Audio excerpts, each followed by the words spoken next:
Now, go.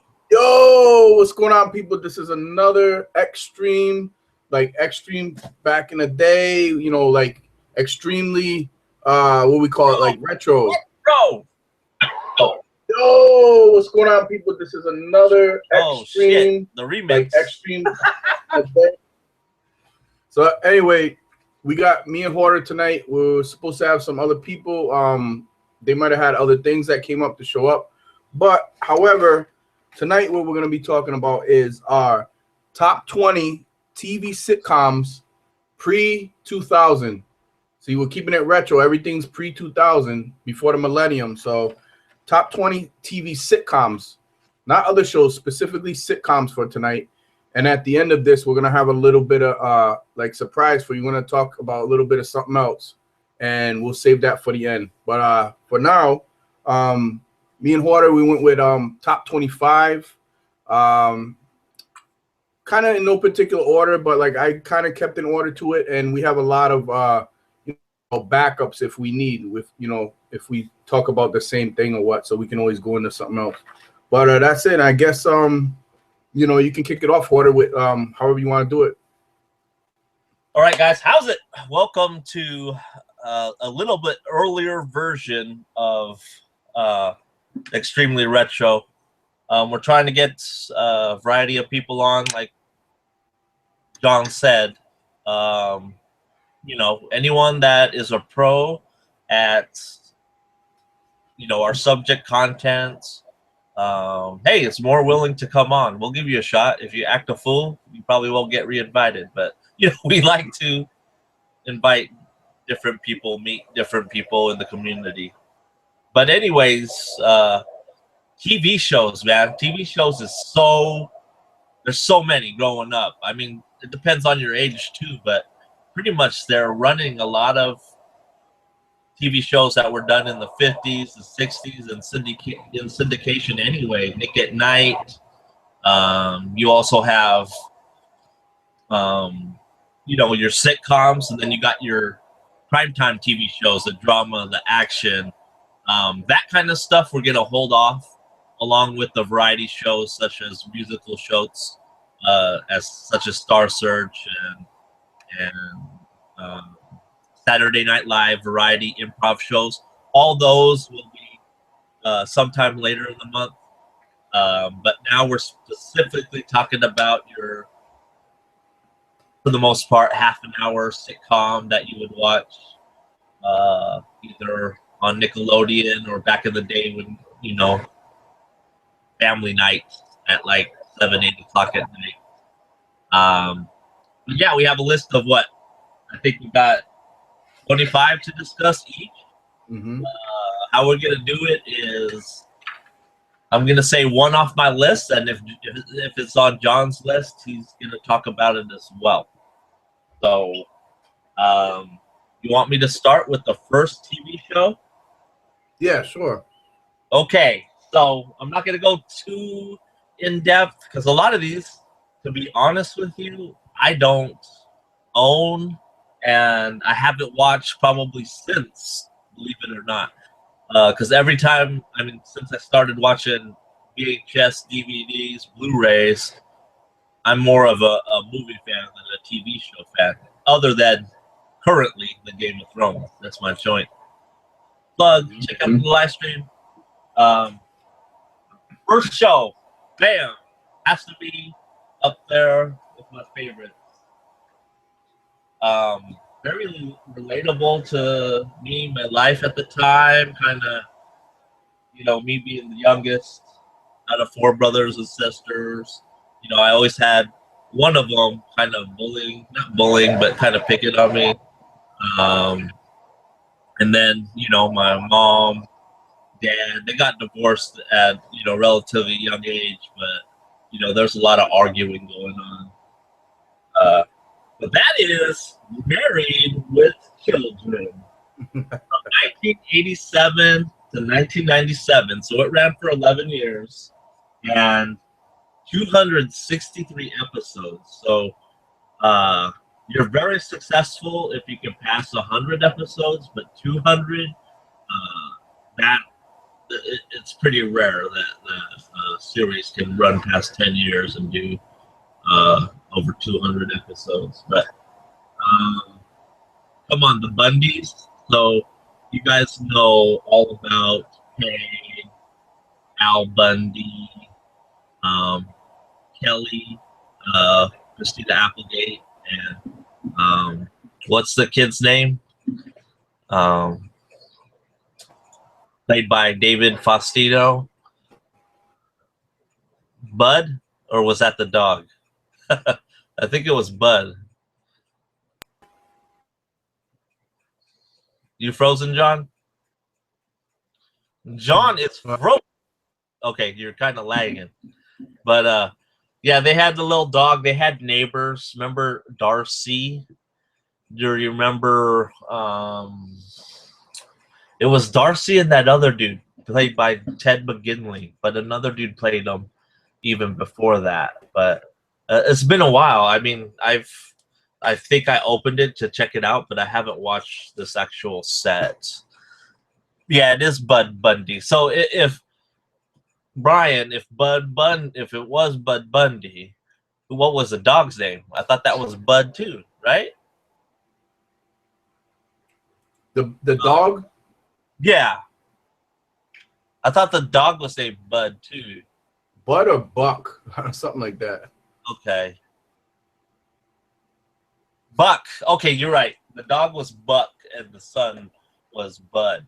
Mm-hmm. But we have Mr. Nichols, Brian Goes Blues, and Thrash Figures all in the house. So, all right. So, anything to add on Married with Children? Would that be on your list? That is on my list, and like I ranked them, so that's pretty high on my list. Actually. Yeah, I'm going off the coup de grace right now. Yeah, that's in my top 10 actually. 10 years is a long time for a show to run, man, especially a sitcom. You know what I mean? Not too many sitcoms can claim that. There's a couple, but that's definitely one of them. Probably one of the top longest running sitcoms.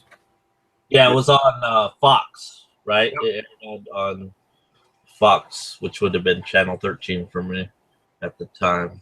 I don't even remember what it was out here, but I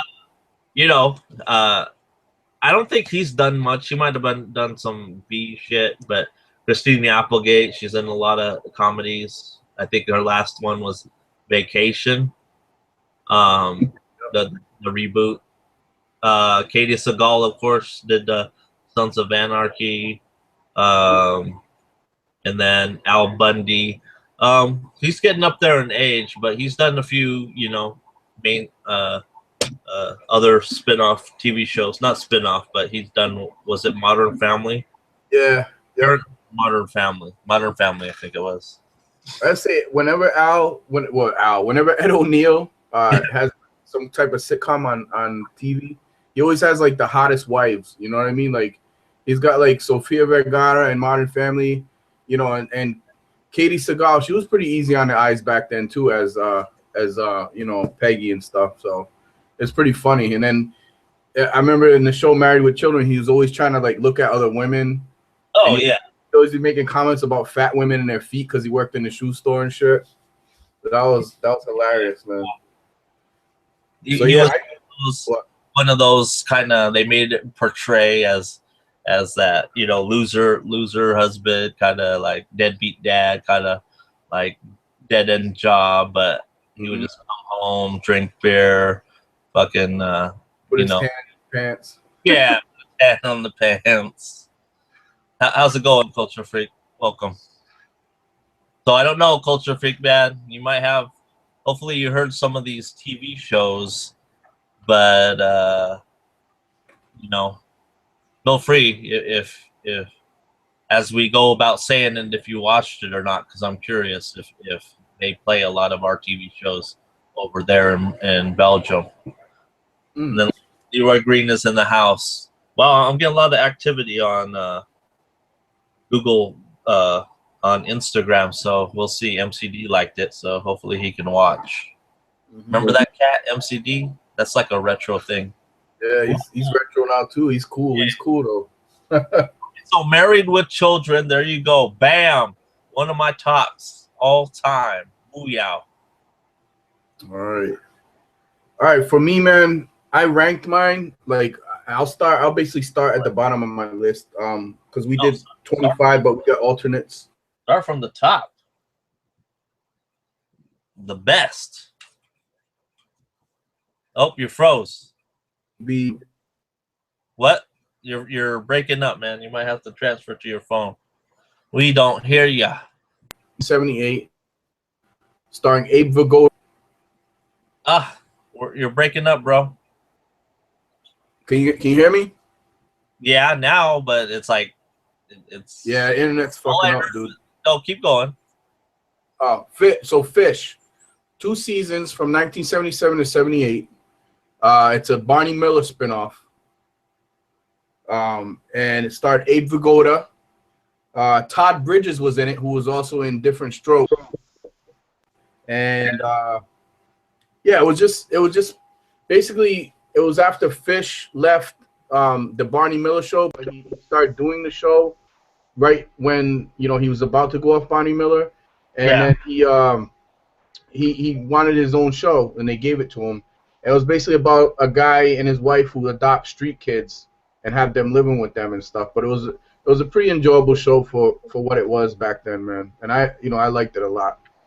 So is that your that must be, you're starting from like 2025, right? You should start your top, because I'm gonna list all your top. You should start at but go ahead, we get that out of the way. Fish. Roger, welcome. Did you watch Fish? You know what Fish is all about. I know what. Hey guys, I just want to first say that I apologize if my sound is going to echo. I don't have headphones, so I'm using my own speakers, and I don't know how my audio is sounding to you guys, so I want to apologize first for that.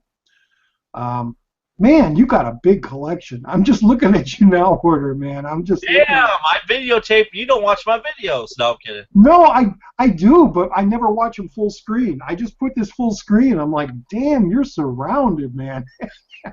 Yeah, problems.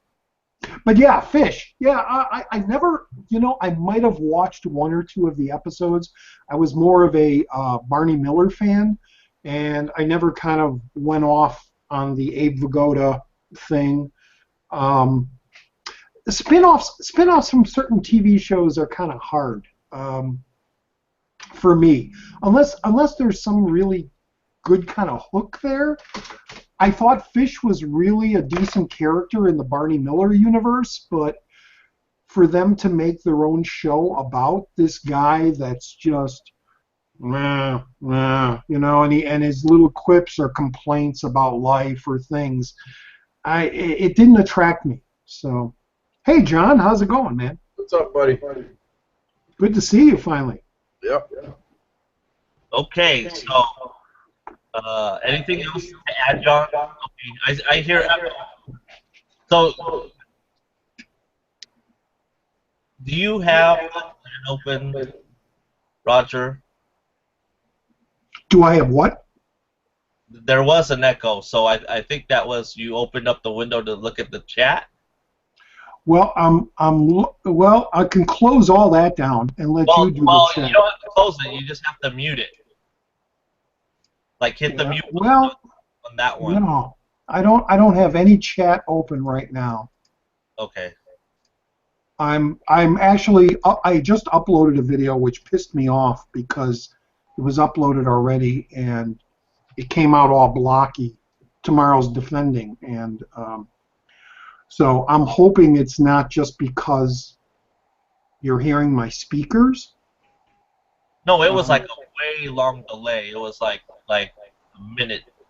Like you're fine, but it like started like replaying like our conversation. But anyways, we're live. Do you want me to drop out and try to restart? Maybe that'll reset stuff. I mean, it's not bugging you right now. It's not too bad. I think you lowered it, so it's not too bad. Is it bad? I lowered my speakers, so you might be hearing my speakers, and that's causing the echo. Yeah, so that's fine. If you can hear me fine, lower your speakers because I still hear background feed. Yeah. See, I gotta get myself some headphones. I really do. I know for these chats you definitely need them. Yep. This ain't your average stream, man. This is extremely retro. Do you hear echo when you guys talk or when I talk? When we talk. When you talk, okay. You're perfectly fine. So. Okay. How is it right now? It's not too bad. It's not too bad. Okay, because I have it very low. I can barely hear you guys, but I can still hear you. So okay. if this is fine, we're fine. Hey, if the fans, if the viewers, are you okay with it? Again, viewers, excuse me. Dummy Roger doesn't have headphones yet, so. All right. So. Here you go, Roger. Here, take these right here. All right, man. Here, thanks. Hey, let them know. Okay, Roger. So we're talking about sitcoms growing up pre-2000. You have to give me one of the shows that is in your favorite. It's your turn. Does it matter time frame or just any show? No, any show before the year 2000. Before 2000, well, you know, I don't know how long you guys been on. I don't know how. I'm just going to start with one of my all-time favorite shows in my top 5, and that's Gilligan's Island. Oh, you. And I know, I know it's your favorite, but God, I love that show. And I know it gets a bad rap for being stupid and slapsticky. Yeah, I got the same thing. I would love them. I would love them to remaster that in Blu-ray. Can you imagine how those color episodes will be so crisp and clear and colorful? But yeah, that is one of my top 5 favorite television shows of all time. I grew up watching it, going to grammar school, coming home. I remember my parents bought a color television back in the 60s, and it was weird. It was because we were so used to the black and white sets. Did we drop John? Yeah, he's gonna switch to his phone. Keep going. Okay. And I remember watching the pilot episode where they build the raft and they're on the raft and the sharks are attacking them and Gilligan's untying the raft and trying to use the things to hit the sharks with. And I remember telling my dad, this isn't in color. I thought we got a color TV. And it was one of those shows that didn't jump onto the color bandwagon until about the 2nd season. So folks watching, I'm an old fogey. I'm an old, I was born in 59, so I grew up during the heyday of the 60s television. I saw some of the 50s, but I didn't care for like Father Knows Best and stuff like that. But throughout the 60s and 70s, I was watching television all the time. And probably, again, that's why Gilligan has always, it's just the perfect, you know, there's a show on right now called The Last Man on Earth. And there's only 7 characters in that show. And it's very Gilligan's Island-ish, being that they're survivors after everybody's been gone. And I brought that up to a friend, and I said, you know, this is very Gilligan's Island-ish. You know, there's the one guy that's always screwing up stuff, and you know, but it's just the perfect thing. You got the females, the 2, you know, really good-looking girls. You got the married couple. You got the smart guy that could possibly get them off the island. You got the skipper that you need because it was a shipwreck. And then you got this idiot, you know, that ruins everything every episode. To me, it was like the perfect television show. It was perfect entertainment. And am I talking too much? Should I shut up? Well, I mean, we're pretty much talking about, okay, what it means to you. We're not like going so much into depth about, I mean, we got lists of, you know, we're going to be talking about hundreds of TV shows that. Dude, don't be afraid to stop me. Oh, no, trust me. Hey, I was getting ready to. You know my videos. You know I like to talk. So Everyone knows. Everyone knows, and that makes me. I wouldn't have invited you if I would have thought that way, but yeah, no. just We hold up a hand, go like that or something if I don't hear you, and I'll shut up. I got a mute button. Don't worry about that. But Funny. but just to add to Gilligan's Island, I want to say, I want to ask a question, guys, in the chat. Marianne or Ginger? I'm a Marianne. Marianne, Are you a Marianne too? always, always. Yeah. Those shorts. Sorry, ladies, but Ginger in those long gowns was fine, but Marianne in those little shorts and that halter top, and the girl from the farms, that was my girl. That was, Yeah. How about you, John? I would say Ginger. So Okay. Hey. classy guy, the classy guy. yeah. I say both. Okay. Oh, you didn't say we could have both. Oh, hey. What is it? The billionaire's wife? Okay. No. Yeah. See, we would have threw somebody for a loop if we would have threw that out there, like Mrs. Howell, or something. This is fucking how. But I would have to say, I just want to interject one little thing, that rewatching that show again as an adult, not as a child watching the goofy slapstick and everything and the goofy music and situations, it was really, really well done. Jim Backus is a genius in that thing. Just watch him in scenes where he's with other people and just focus on him. He's doing little things and mannerisms. They all are. They're all doing some really interesting things in that show. Mm-hmm. And that might be the reason there's the longevity in that show. That they all committed to this ridiculous comedy. Ginger, we know the history that Tina Louise went off and she wouldn't return for the reunions and things like that. But, and I have to say the same thing for another favorite show of mine, The Munsters.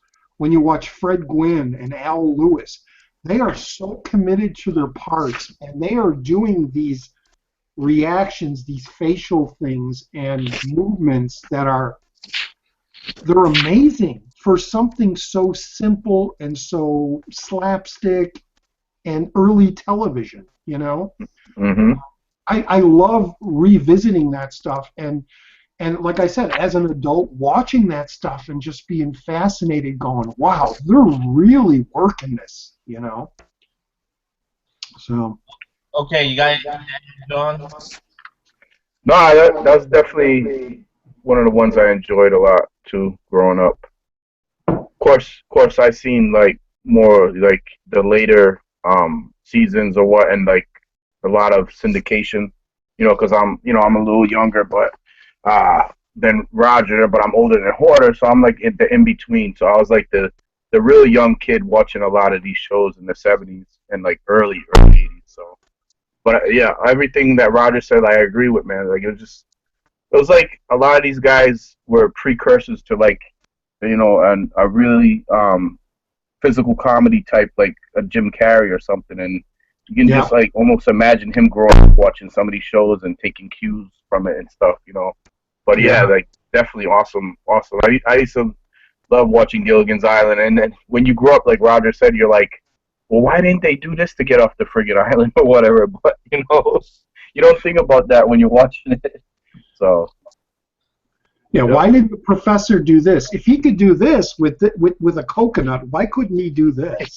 Didn't he build like a radio or something? Like they had a whole radio they were trying to build to try and communicate off island. Yeah.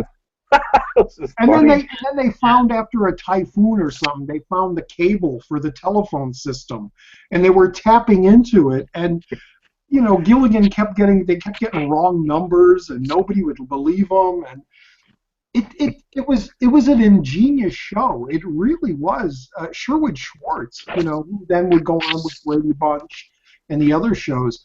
He was pretty genius by putting this thing together for the 60s. And Yeah. like I said, it's something that is looked at now, today, where it's just like, it's a goofy kid show. But when you step back and you look at it all, it's like, wow, they really thought everything out. They had the one little radio that they got news from what was going on in the world. But and gosh, some of the episodes were ridiculous. A robot and a Soyuz space ship would land, or Russian astronauts, or a parrot, or a Tarzan-like kid. There was so many ridiculous storylines, but they all worked. They were so entertaining to us as children watching them. But like I said, as an adult now watching those DVDs, they're really crafted very well, I would have to say. Okay, John. So what's up, Porter? Say your next one. All right, my next one, I guess I'll start from the top, I guess, like Hoarder 1. I'm not going to go with my number 1 because my number 1, Hoarder and I talked about this, and it would fall more under comedy variety shows. So I'm not going to go with that. I'm going to move my list up a little bit. So instead of that, I'll say a show that I used to watch as a kid. I didn't get all the humor when I was that young, because from 1977 to 1984, and that would be Three's Company. I don't think, like I said, in 77, I was 4 years old. I probably didn't start getting the humor more towards when it was almost done. You know what I mean? But John Ritter, Suzanne Summers, Joyce DeWitt, Norman Fell, Audrey Lindley, Don Knotts, just Jack Tripper. He was like one of those physical comedy types too. Yes. And just him playing the whole like gay angle to live with 2 women and in the apartment. That was just like a lot of that was comedic genius, man. I think he was way ahead of his time with comedy, and it's just tragic that he's passed so young in the way he did. But yeah, Three's Company for me, man. I didn't like when they got. No, I don't know if they got rid of Suzanne Summers, but the other blonde girl that came in.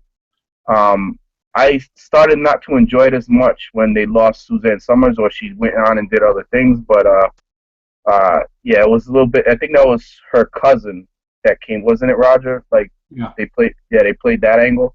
But I'd say for me, like, Three's Company is definitely my top, up there in my top 5, man. So.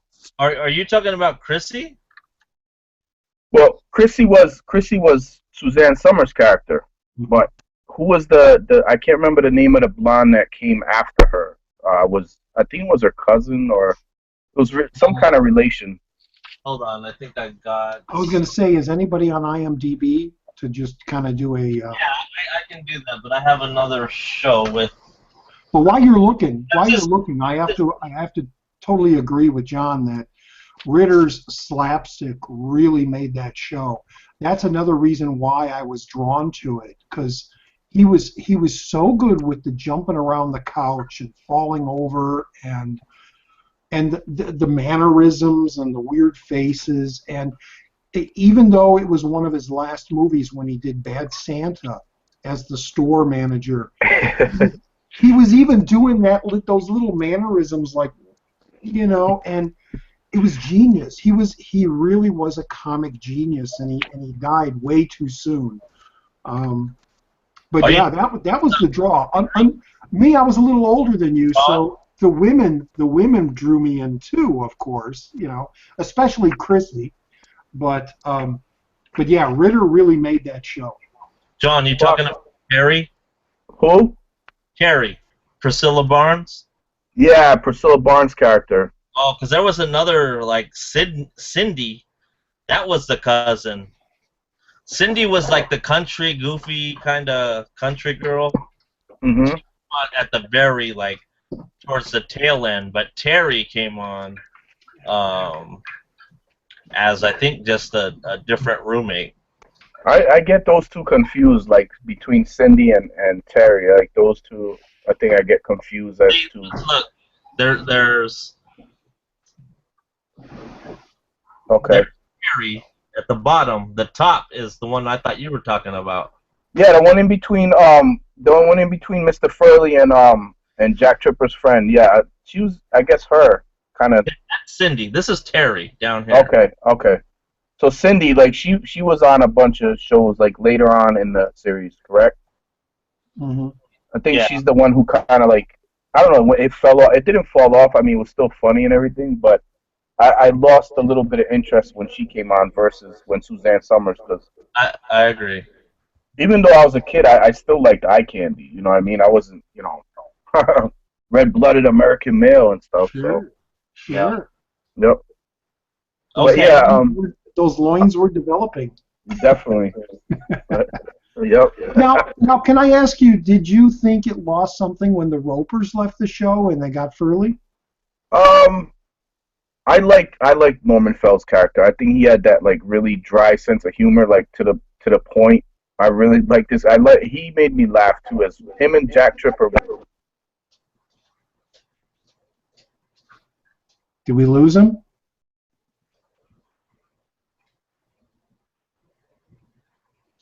Did I lose everybody? Hello.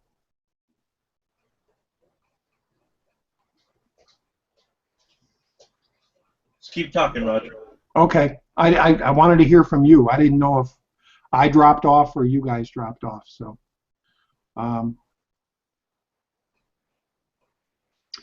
keeping talking.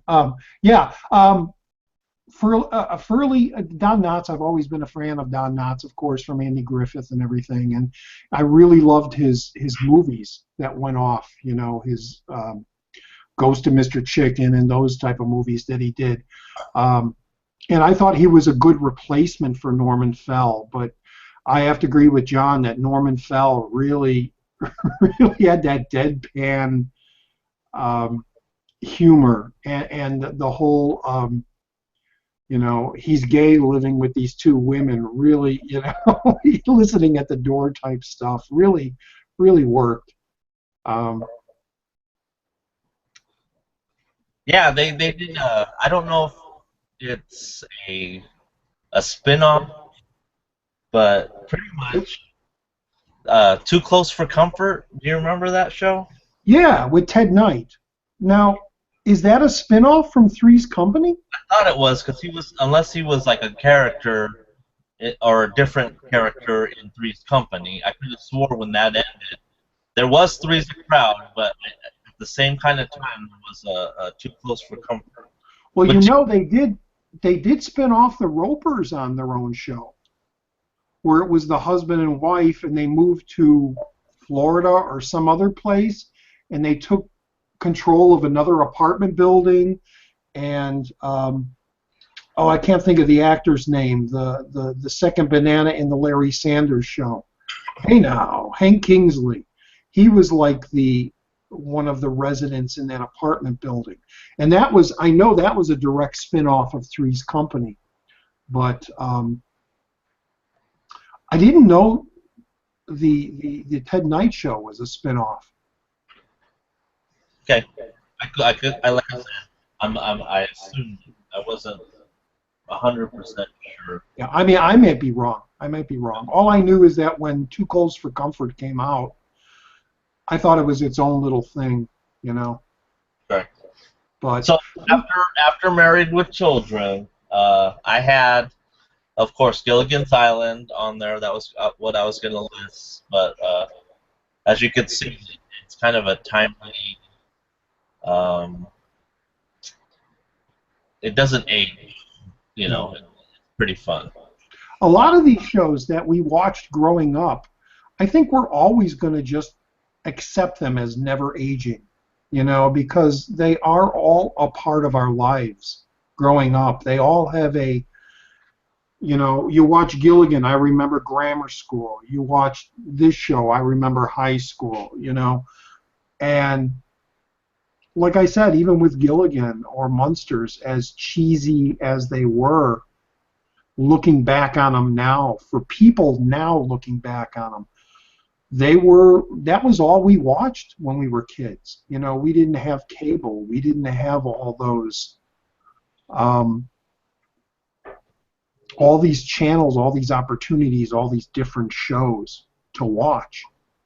You know, so you went to school the next day and you went to recess and you talked about the episode. You know, Gilligan got a radio in his tooth, and every time he opened his mouth, you can hear the radio. You know, you talked about stuff like that, and it was part of our lives. Okay, next up will be for me. I'm hearing a lot of echo. Roger. What's that? I'm hearing a lot of echo. Okay, now it's good. Now it's good. I'm sorry. I'm sorry. Martin. So, Martin Lawrence. He did an episode from a series from 1992 to 97. Actually, to be honest, I never watched it. Yeah, I figured. I knew of it, but when we were in the 90s, I was already married. I was off watching other things, you know. Yep. Before we go on, did we lose John, or is he still here, or does he need to reset? Yeah, he's having computer issues, so I'm sure he'll figure it out. Well, talk about Martin. Tell me about Martin. Well, Martin was pretty much, you had Martin Lawrence, and you had his girlfriend, so to speak, Tisha Campbell. Not sure if you're familiar with her. And then you have a couple of like a neighbor that would always pop in, you know, that kind of annoying neighbor. And then you had his buddy that he would have over, that they would always get into, you know, trouble with their girls, and then he would look at, you know, try hooking up with other girls, and it just was that kind of comedy. Yeah. So, like I said, I haven't watched it since the actual syndication, because I don't have the series on DVD yet. But as you know, Martin Lawrence, since that role, has become a pretty popular movie star. Hold on. Speakers. Yeah, it's fine when I talk. It's good. I mean, it's not good when you talk. I'm just saying, I really hate that I'm causing this echo. Hello, hello. Yeah, I'm here. No, I'm gonna see if it's echo. It's fine now. It's not echoing. Is it okay? Can you guys hear me? Yeah, I hear you, John. This is Yeah, John, you're good. This is Ghetto Stream number 5. Yeah. Yeah, you're good, John. So Martin, you can help out with that. That's one on your list. Yeah, Martin's one I would have. Yeah, that was one from the 90s that, you know, probably one of the early 90s to the mid 90s. It was probably one of my few 90s ones that I have on my list. But definitely Tisha Campbell, you know, Carl Anthony Payne, Martin Lawrence, you know, it was just a funny, you know, inner city type of, you know, comedy. And, yeah, I mean, that's pretty much all I can say about it. I mean, I watched it, the whole run pretty much. So. Okay. Go ahead, John. Number 3. Okay. This will be my number 3 pick. So for my number 3 pick, we're going pretty high in the list, and I would say 84 to 1992, The Cosby Show. I mean, broke a lot of ground barriers and stuff. You know, like showed an African American family in a different light rather than, you know, showing them as, you know, poor. I did read that they wanted to go that angle though, but Bill Cosby's wife was against it. She didn't want to just portray him as, you know, like a bus driver or something like that, and the wife as, like, you know, kind of like more menial type of jobs versus like them being professionals, like, you know, a doctor and such. But I mean, Bill Cosby, Felicia Rashad, Malcolm Jamal Warner, Lisa Bonet. It was just a funny show, and then they had like all the little cameos they had with other actors on throughout the years. I think wasn't Adam Sandler on there? I think so. I think he did make an appearance. Yeah. I think he was one of Theo's friends, like Malcolm Jamal Warner, his character. I think he was one of the friends. Just, you know, when Rudy came on and, you know, her character and everything, and then later in the show, Raven Simone, and it was just an awesome show, man. It was just like, you know, Bill Cosby, another, you know, people knew him, grew up with him as far as, you know, Fat Albert and the Cosby Kids, and, you know, his comedy, his stand-up. Another comedic genius. You know, sad to say that all the bullshit that he's going through right now, but you know, that's Hollywood, man. When you get famous, sometimes, you know, they're gonna throw dirt on you. You know, even if not all of it's true. And me personally, I don't know what I believe about that, but to me, it's not gonna take away from what he's already done and accomplished, for me at least. Exactly. Yeah, it's you know, not to bring that up, but yeah, it everything in that little case is kind of really coincidental, you know, that all this time has passed and all of a sudden all these people are coming up now. It's kind of hard to believe. But are you guys, I know you guys are younger than me, but did you ever watch the original Bill Cosby show where he was the gym teacher? No. I've heard of it, Roger, but I might have been too young to remember. What I remember him first seeing him on was the Fat Albert and the Cosby Kids, the cartoon, and yeah, and then him coming on as the live, you know. Yeah, because he did this show in the 70s, probably around the time he did I Spy, which was more of a drama action show with Robert Culp. And there was a kind of a big controversy that he was, not a bad controversy, but he was like one of the first black actors on television that had a major role and had his name in the main credits for both the Cosby Show, or the Bill Cosby Show, and I Spy. And then there was another kind of a sitcom called Julia. I can't remember the actress's name, but that was another big step in the African American making it to television and being the empowered woman, leading a show, doing the show basically about her life. She was a nurse, right, Roger? Yes. Yep. And going back to the Cosby Show, I remember watching that. I watched that so much. And there always seemed to be that joke. Now people look back and they always make that joke that it's the show about sweaters. Bill Cosby always had a weird sweater, a colorful sweater on. And it's true. If you watch the reruns, he's always wearing some kind of a sweater with a print on it. But it was a pretty groundbreaking show for its time, showing an African American family raising their kids, dealing with the issues of the day. I enjoyed that show too a lot. Yep. Definitely. What about you, Water? Did you watch it a lot? Oh yeah, that was on all the time. My favorite episode, though, the most memorable, was when one of Rudy's friends came over, the little fat chubby kid. And he's got him on the knee and he's bouncing him. He's playing horse and stuff. Yeah. And he was pretty much, you know, heavy, playing like he was heavy and stuff, and the kids were cracking up. I mean, at the time I was about that age, so I was cracking the hell up. Yeah. And there's that great, like, where they put the record on and they're mouthing the songs coming down the stairs. Yeah. That was another great one. Well, Rudy's like, no, you know, all that deep, soulful voice. That was a classic. Yeah. Wasn't A Different World kind of a spinoff? Yes. Yeah, that was a spinoff of College, I think. Which had a great opening credit scene. I love the opening credits where the camera would kind of pan across and you went through different rooms, different dorm rooms of the college, and you saw the different characters.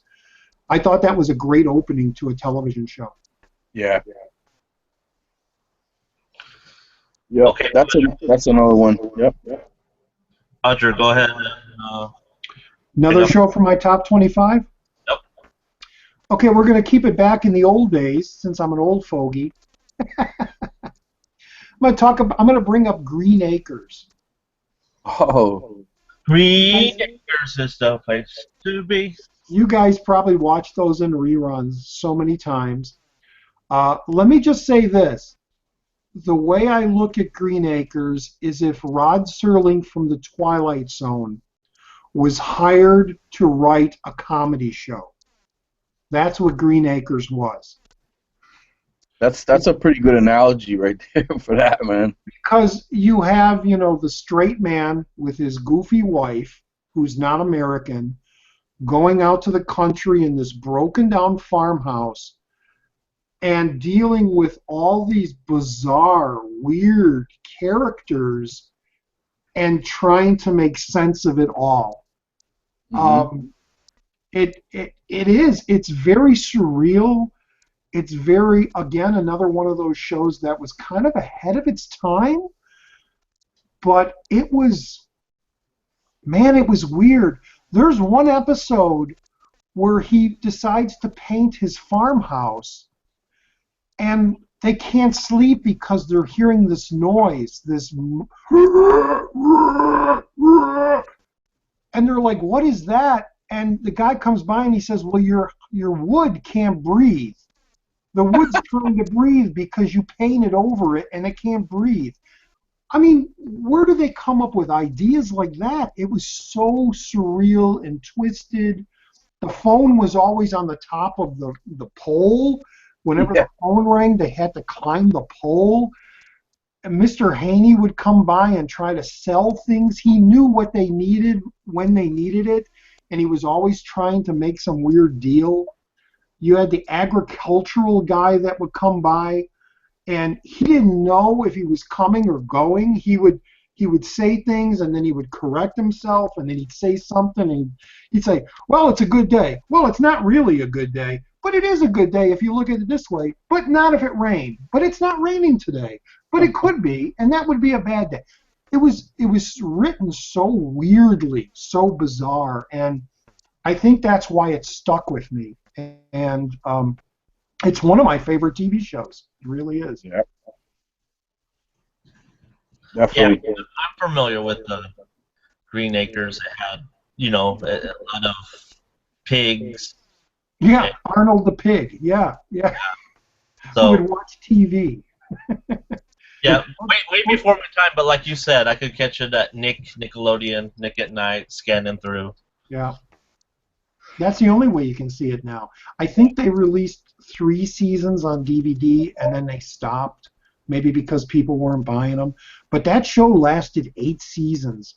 Let me bring up, there was a weird time in the 60s where WBBM Channel 2 in Chicagoland anyway, but it was considered Channel 2. In the 60s, there was a block. Everything went country. You had Bonanza on another channel, you had Rawhide, you had all these Western shows. And Channel 2 had Green Acres, Beverly Hillbillies, Petticoat Junction, Hee Haw, and they all played on the same night. And if you think about those shows, if you're really familiar with them, they all take place in the same universe, in Hooterville. They all go to Sam Drucker's store to get stuff. There was a Beverly Hillbillies where Granny was going to marry Sam Drucker, who ran the store that the Green Acres people would go to. It was a weird time. Country comedy shows really picked up weirdly in the late 60s. And those shows all played on one night, and they were as popular as hell. And like I said, a lot of those shows went almost 10 seasons. It really did. They almost went 10 years.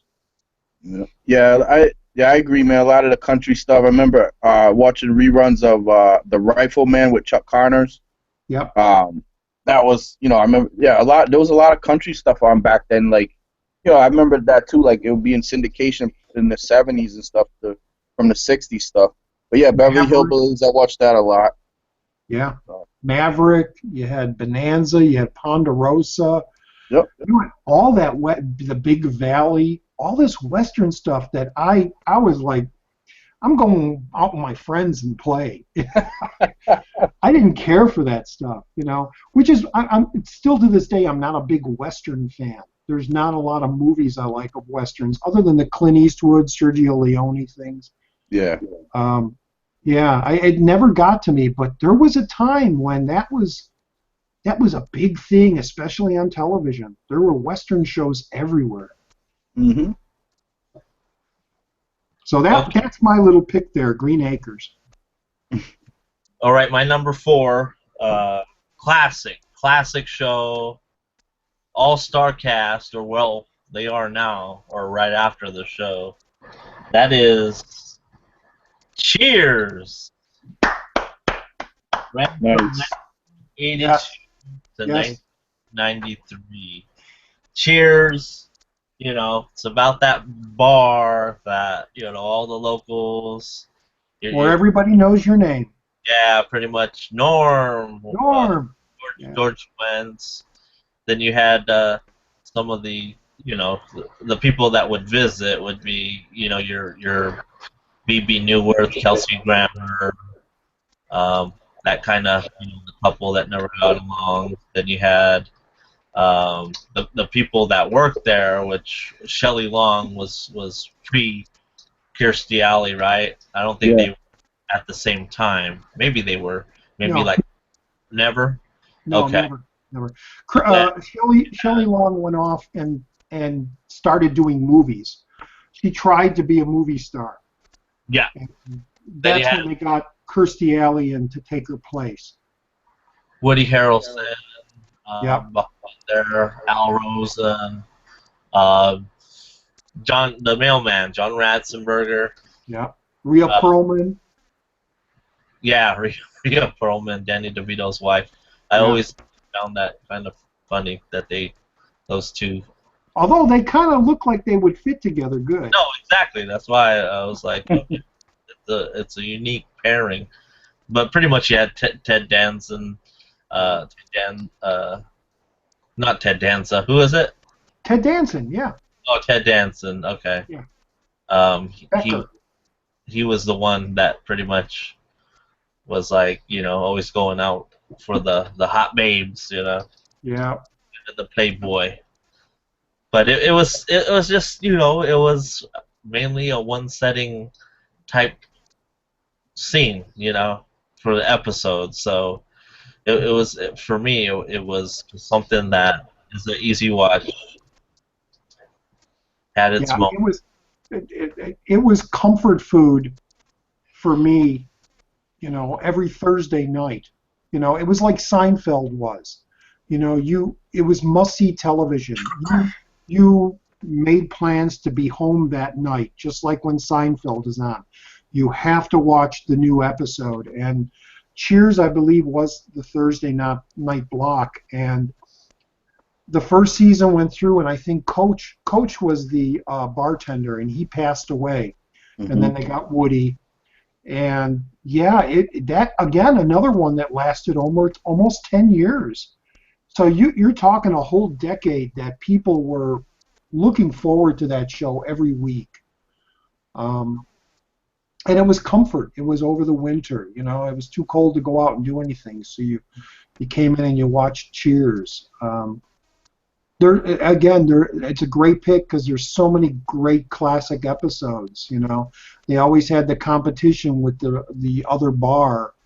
And actually, there's a spin-off show because Harry from Night Court, the judge from Night Court, used to make appearances on Cheers as a magician, and then they kind of spun off, and then he was the judge in Night Court. Yep. But yeah. So Roger, don't try not to mention other famous sitcoms because that kind of our list. So okay. Seinfeld, that was next on my list. Sorry. We're gonna have to boot you. Hey, Sorry. go ahead, John. Next up, I'm actually gonna go a lot older than what Roger just mentioned as far as like where he went back with his. But for me, number 4, I had I Love Lucy. Man, I mean, What? yeah, you have 51 to 57, and then after that they did it from like 57 to 1960 with the Lucy and Desi show. But I Love Lucy, Lucille Ball. I mean, that's like they said that's one of the longest running shows in all kinds of countries all over the world. Yes. And what's not to like about Lucy, man? I mean, she was just like, way before her time, way before a lot of other people were doing, the physical comedy, and she's a woman, and it was just comedic. That's another comedic genius stuff right there. I mean, I can remember so many episodes growing up, seeing them in syndication reruns. The one with the grapes where her and Ethel are stomping the grapes and all that. Yeah. I just love a lot. So many episodes were so good on that show, man. But yeah. Nice. Lucy, you got some splaining to do. Some Vitamita Vegemin. Oh, you remember it. You remember? Yep. I can never remember that. Yep. Vitamita Vegemin. Yep. Yeah, Lucy is a classic, and I was just trying to think, were there any other female comedians before her? There were, but they weren't as pronounced. They weren't showcased. You had Gracie Allen with George Burns in the early 50s. You had Imogene Coco with Sid Caesar on your show of shows. We're talking back with live television. But Lucy, I think, was the very first woman comedian that was showcased. Mm-hmm. And she was brilliant. That, again, Desilu Productions, Desi Arnaz, they were brilliant. And William Frawley as Fred Mertz, and it was great. It was great. I can't praise it enough. It was a great show. Yeah. Definitely. Yeah, that in my top 20. That was like number 15 for me. But that one again doesn't really age, even if it's in black and white. A classic. Yeah.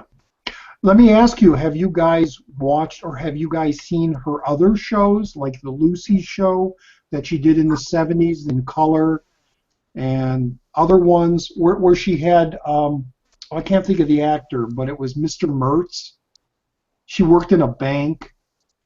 Oh, I do briefly remember that, man. Yeah, it wasn't as popular as Lucy, but and if I'm not mistaken, the Lucy show was the first show, the first sitcom. I might be mistaken. Viewers, if you're watching in the chat, wasn't that the first show where they slept in the same bed together? It might have been, man, because I remember as a kid, like watching the Flintstones cartoon, they didn't even sleep in the same bed. Yeah, Dick Van Dyke either. Yeah. Nope. Yeah. So it might be a first. I don't know. Are you watching chat? Or do we have chat? Do we have viewers? They died down. We started off with like 9, but they come in and out. We got Thrash in there, but typically they view this after it's uploaded. Yeah, yeah. But no, Lucy show was great. Lucy show was great. Mm-hmm. Yep, like I said, that was on my list. All right, Roger, you're up. Another one. I'll tell you my number one. I'll talk about my number one favorite show of all time, sitcom of all time, and that's The Honeymooners. Jackie Gleason, Art Carney, Audrey Meadows. God, I love that show. I'd never get tired of the episodes. They only made, in syndication, they only made 39 episodes. They had made episodes earlier on their variety shows, and then later in the 70s and 60s in their variety show. But the classic 39, which is released on Blu-ray, which looks fantastic. Fans of The Honeymooners or any television fan should pick that Blu-ray set up. The Honeymooners is my favorite all-time show of all time. Jackie is the king. He did so much in that show. He ran that show so well. There are stories of him. He had a photographic mind. He would look at a script. He would just page by the script. He would come on the set maybe an hour before they were going to shoot, and they shot live. And he would go through the script an hour before, and he instantly memorized what the storyline was going to be. And if he was on stage with other characters, if he forgot a line, he'd rub his stomach. He'd make a movement, and he'd rub his stomach, and Art Carney or Audrey Meadows would jump in. They'd rearrange the line like they said it to get the scene going, to get him back on the page to continue on. A lot of those shots where he's doing the thumbs or he's doing the, the reaction where his head's jumping, those are extended because he doesn't remember the lines a lot of times. But God, those shows are amazing. I like I said, it's my all-time favorite show. I can watch every episode, only 39 episodes, over and over again, and I'll still laugh out loud at them. And it's dated. It's very dated. It's very, very dated. Even when I first saw it, it was very dated. Because we're talking, I was in the 60s, early 70s when I saw the reruns, and these were done in the 50s. And they still just make me laugh to this day. To this day. My favorite all-time show, Honeymooners. I had that on my list too, man. Yep, definitely. Yeah. And didn't this is what I read when the Flintstones came out later. It kind of like it was kind of based on the Honeymooners, and they had a problem with that, like with Hanna-Barbera like doing that. Like, oh, it's kind of copying the Honeymooners and same type of like loudmouth, chubby guy with his wife and all that, and next door neighbors. Like, I think there was like I read something where there was a problem with that. Yeah. Flintstones was definitely based on Honeymooners, and there were a little bit of rights issues. Even if you look, if you jump ahead to the future, King of Queens is kind of like the Honeymooners. With what's his name, Paul Blart. I can't think of his name right now, but but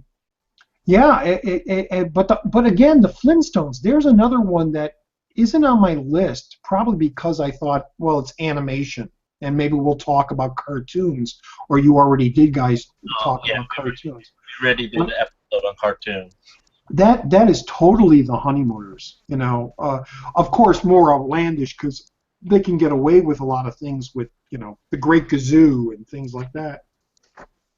But yeah, that's definitely based on the Honeymooners, and that was, if I'm not mistaken, again being an old timer, that was the very first primetime cartoon show that played like at 6, 7 at night, which now seems like, well, Simpsons is on at 7, South Park is on at 9, and big deal. But back in the 60s, for a cartoon show to be, after dinner time, that was a big deal. Yeah. Yep. Okay, my number 5, Seinfeld. Roger mentioned, but it's almost, I'm not gonna spend too much time on it. You guys know it's fucking up there. I know. Yep. Little expressions. It's like your favorite. You go to sleep with it. Yep. Every night, pop in an episode. But my favorite episode is probably the iconic Soup Nazi. And No Soup for You. And then, just release. I mean, I don't know if I would upgrade it because this is a good set in its own. But a Blu-ray would be nice. A Blu-ray edition. Yeah, yeah. Start like their own. They talk about the episodes. Each episode they break down, and they have nice cover art of the characters. Hoarder, is that the set that came out with the big set with the napkin? Nope, not no, the refrigerated set. Nope. Okay. I got this probably for. It goes anywhere from $100, but I got it for like under 50. It was a good Sure. deal. Yeah, yeah.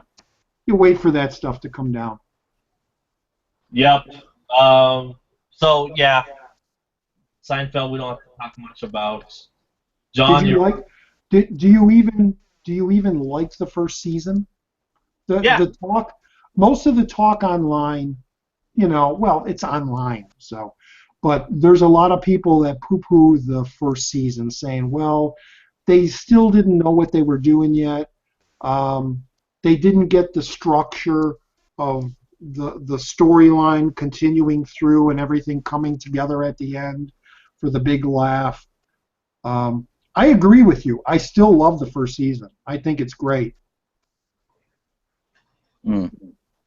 See, I'll just add to that that's a show that I got into late, because it came out in the early '90s and went through the '90s, and that whole '90s era, I was in the military, so there was like a lot of like TV I couldn't watch. I watched a lot of movies, a ton of movies, but as far as TV to sit down and watch something every night, that didn't happen much at all for me. So, but I got into it like much later, probably towards when it was almost the run of the show was done. And then I started watching it. I'm like, oh, this is actually a pretty cool show. And I'll watch it from time to time now in syndication, and I'll enjoy certain episodes and all that. But that's definitely an awesome show. Like there's tons and tons of fans of that, man. Yeah. Yeah, big time. Let me just one more question about Seinfeld before we move on. I don't know about you, John, but what did you think of the final episode? Is that the well? I'm sure it's not a spoiler now, but is that the one where they go to jail? Yeah, yeah. Yeah, I don't like how they ended it, man. I just kind of like I don't know. I just didn't like how they ended it, and I'm sure a lot of people were upset with that ending. But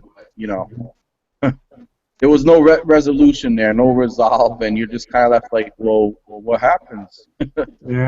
Yeah, I'm in the same boat. I mean, I like the cameos that they brought back. A lot of the old characters. That was the aspect that I liked. But other than that, could have done better. I kept on, waiting and waiting because it was a little bit. Will they make a comeback? I know a couple of them tried to do some spin-offs that didn't work, but although Julia Louise-Dreyfus has been pretty decent in her sitcom. She's been pretty successful. Yep. Yeah. Yeah, she's probably the most successful one out of the group after the fact. That's you had WrestleManiac's crush, like biggest crush. Oh, wow. Even her dancing? He even likes her dancing? Elaine. Yep. All right, John, let's move on. All right, so number 5 for me coming in is Sanford and Son from 1972 to 1977 with Red Fox, Damon Wilson, who was the son. They had other, I can't remember all the other actors. Huh? Aunt Esther. Aunt Esther. Yep. Esther, yep. Oh, man. How many episodes is that? Because it had a pretty short run from like 4 years. So. Seasons 1 through 6. Okay. 6 years. Wow.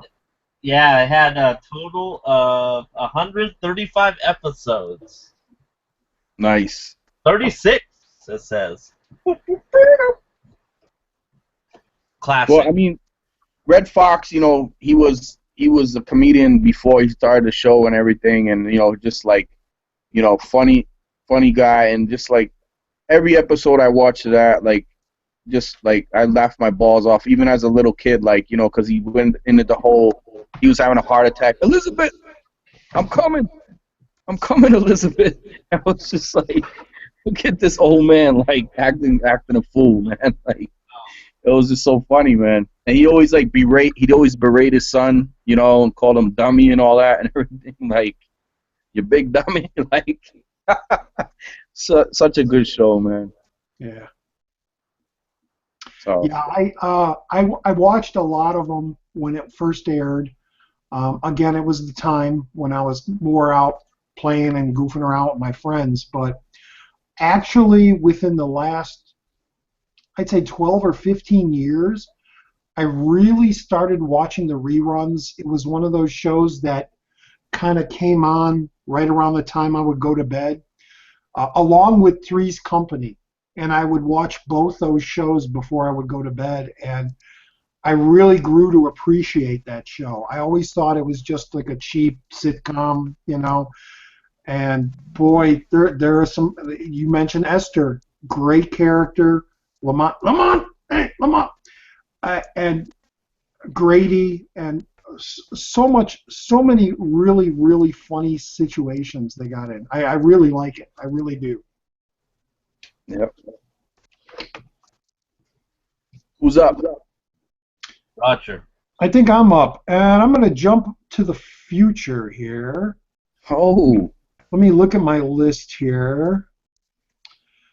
You did Cheers. All right, let me do this one. This is a favorite television show of mine. It did not last long at all, but I think they meant it only to go 6 episodes. Only 6 episodes. And I think right around that time, the creators of the show hit it big with a big movie. And they decided to do a couple movies, and then they said, hey, let's take that television show that we originally created and let's make a movie out of it. And lo and behold, they made 3 movies out of it, starring a famous mass murderer. Can anybody guess what I'm talking about? Probably not. Okay. Silence. I'm talking about Police Squad. Oh, yeah. Yep. Leslie Nielsen, and that's all I can really guess from the television show. It only lasted 6 episodes. Like I said, I think it only meant to go 6 episodes. But they are the creators of Airplane, Top Secret, and then they went on to do the Naked Gun movies with Leslie Nielsen as Frank Drebin, with O.J. Simpson as his sidekick, famous mass murderer. The show is still hilarious. The show, another one of those that was ahead of its time. There's a lot of people talking it was canceled because nobody understood the humor, because Airplane hadn't come out yet. That parody type of humor, you know, don't call Shirley, you must not be serious. I am serious. Don't call me Shirley. People just didn't get that stuff back then, and you know, it was a parody on police shows that were big, like Hawaii Five-0 and Mannix and Cannon, and those shows, when they ended, they would have a still image. The crime was solved, and the cops were in the room, and they had their coffee, and they'd all start laughing, and the image would still, and they would show the credits. The cool thing that they did with Police Squad is they did that exact same thing, and then the actors just stood there. They didn't still the image, they stood there. And if you kept watching, you realized they were still live and they were getting tired, and the hand was going down, and they were like, that smile was like, It was so ahead of its time. The Zucker brothers, Peter Farley Zucker, who went on and did a whole bunch of other really goofy movies. But and I think it's only available on DVD, the Police Squad series. If you like Naked Gun, if you like any of the Naked Gun movies with Leslie Nielsen in them, that type of humor, Police Squad started it.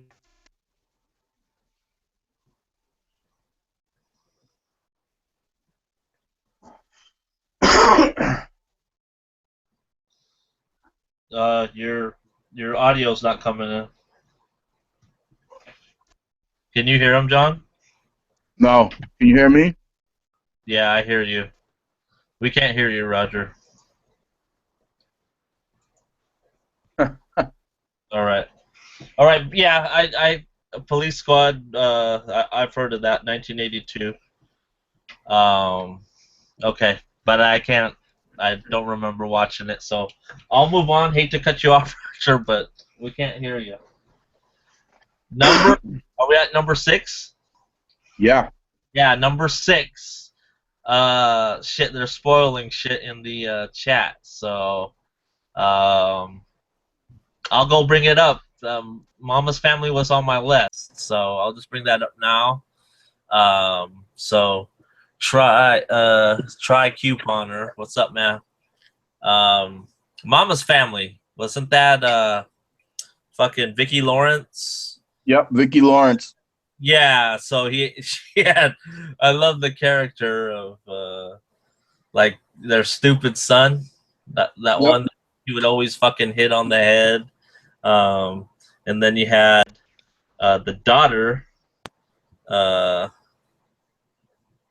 Let's see. The daughter. I want to say Lola. Remember Lola? Yep. Beverly Archer. You had Naomi, Dorothy Lineman, Bubba. That was Bubba. Mm-hmm. Alan. So, like, to me, Mama's Family, that was just something I caught, and then that was funny to me. I didn't, like, religiously watch it. It would just happen to be a show that, if it was on, heavy echoes, Roger. Really? Yeah. So that was just a show that was on that I would watch if it was on. I wouldn't pursue it. Okay. So I didn't have that on my list, but I do remember seeing a few episodes of it. So, is it my turn? Yeah, roll it.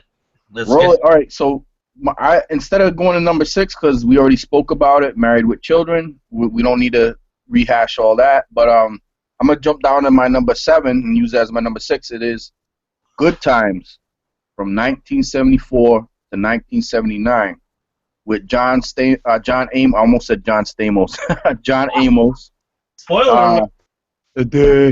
Esther Roll, Jimmy Walker, Dynamite. You know, the Dynamite Kid, man. I remember this is actually a spin-off of the show Maude. So I'll just say that. You guys can do the research, but Good Times is actually a spin-off of Maude. Is it? Maude, that's B. Arthur, right? Yeah.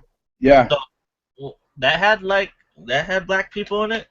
Well, Esther Roll played a character in that where she was working for Maude. Yeah. But then then when they had the spinoff, they actually moved locations. Instead of being, I think it was New York, then they moved to Chicago. So where Good Times was, it was filmed in set in Chicago. I don't know if it was actually filmed there, but Good Times with everybody remembers Jimmy Walker, the Dynamite Kid. I actually have a lunchbox, a Good Times lunchbox that a coworker found and she bought for me and shit, and I thought that was pretty cool because I collect lunchboxes. So, but yeah, just this is a show that had much later had Janet Jackson on it as a little girl. I remember that, and just about a family just living in in a area of Chicago and struggling and everything, and just what they went through. And there's a lot of talk of this show, the direction that Esther Roll and John Amos wanted it to go, and they feel like Jimmy Walker kind of took it over the show because of his character, and they didn't want to show African Americans in that light as like buffoons, and they feel like Jimmy Walker took it in that direction. So there was like talks of like restructuring the whole show and everything, sort of. So, yep. Can you hear me, guys? Yeah. How's the sound now? It's good. Good. Both those shows, Maude, Jeffersons, and... Oh, there you go. You're spoiling. Well, you know what I was going to say. They're all spin-offs of another show.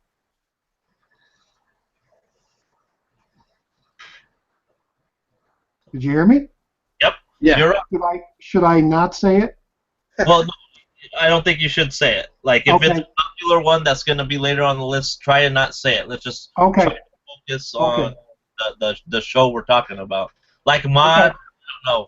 I never heard of it, so to me that wasn't a spoiler. Okay. All right. Just so you guys know. I mean, we can say that it's a spin-off, but wait, maybe not say the show until later. Yeah, until later, or unless that show's brought up. So just keep it in the back of your mind if you want to. I got you.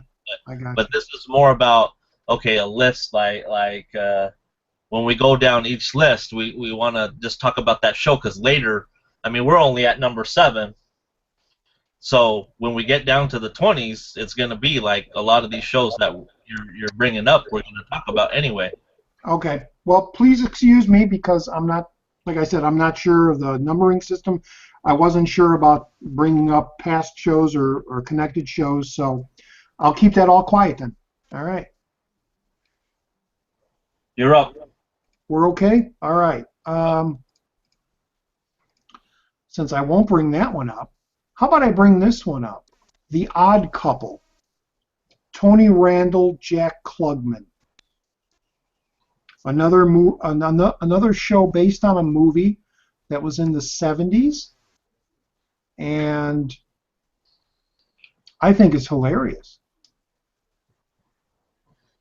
Odd Couple. I get that mixed up kind of with, I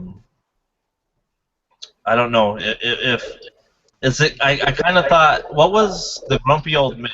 Who were they? Well, those were the original Odd Couple in the movie from the 60s. Okay. Yeah.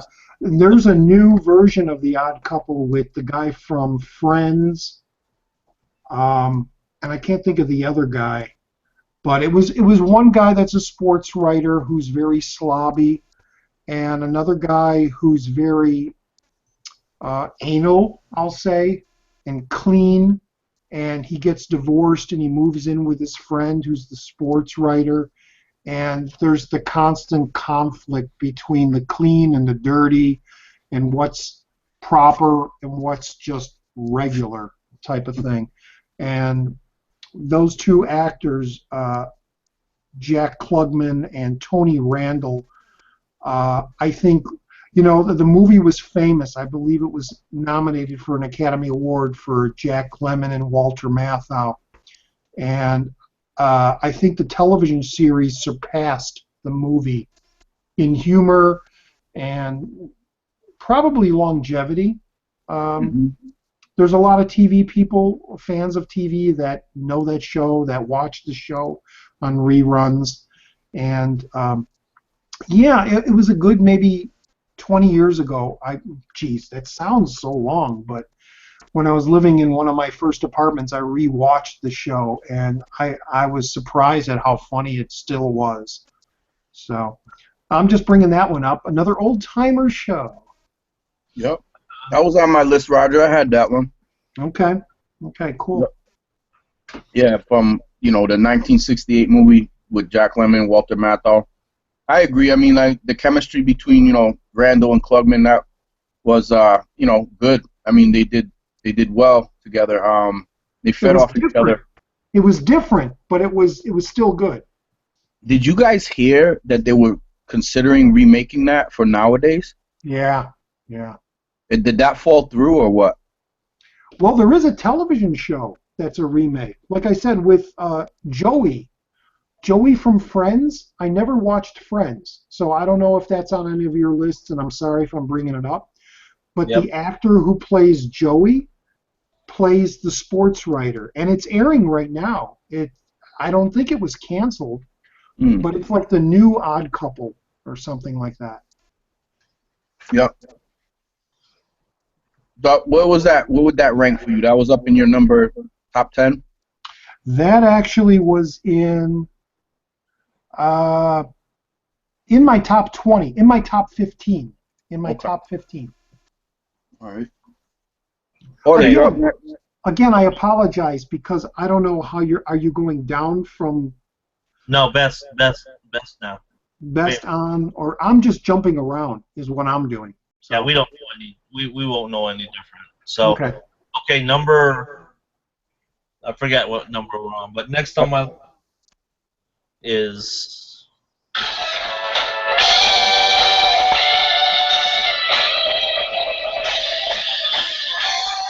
Wonder Years.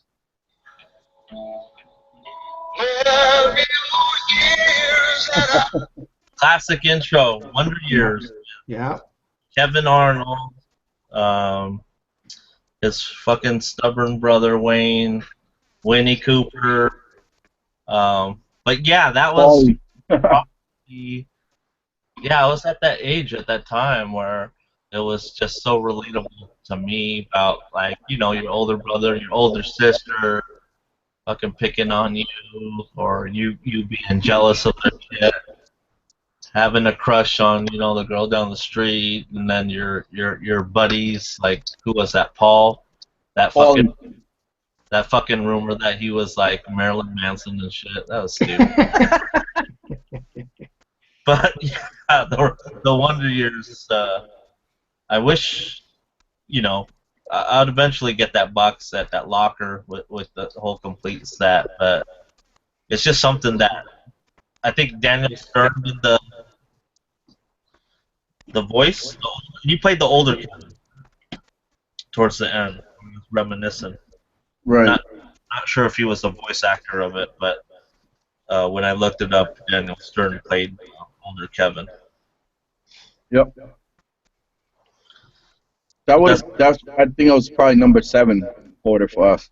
Okay, number 7 per year. Yeah, I didn't put that in my list because I didn't consider it a sitcom. It was probably more of a dramedy. There was more drama than there was funny stuff in it. It was kind of like, and it took place around the time of my age, growing up, going to drive-ins, having the crush, and things like that, and the big brother that always picked on you. Yeah, definitely a great show. Definitely a great show. Yeah, I loved it too, man. Sweet. Keep it rolling, John. All right, so coming in at number 8 for me. I'm just gonna say spin-off. I'm not gonna mention from what, but all right, everybody knows anyway. Laverne and Shirley from 1976 to 1983 with Penny Marshall, Cindy Williams. I always forget the names of the other actors. I know the Big Ragu, Carmine, Lenny and Squiggy. Those guys, man, they were just funny as hell. The upstairs neighbors and shit. Took place in Milwaukee. I know later on in the series, I think Cindy Williams wasn't on it anymore, and they tried to do something with just Laverne, who I believe she moved away from Milwaukee. I think she moved to California, and they tried to do something with her, just herself, but it wasn't as successful when they had Cindy Williams on the show, when it was Laverne and Shirley. So yeah, 1976 to 1983. Of course, you know, I was born in 73, so I'm like a little kid watching a lot of the beginnings of these, but then probably remembering more later of the you know, seasons in the 80s. So just enjoyed the show a lot. You know, Pepsi and milk, you know, you always remember that, Laverne drinking Pepsi and milk, and Cindy with Boo Boo Kitty, the cat that she always little cat around and stuff. So awesome film show.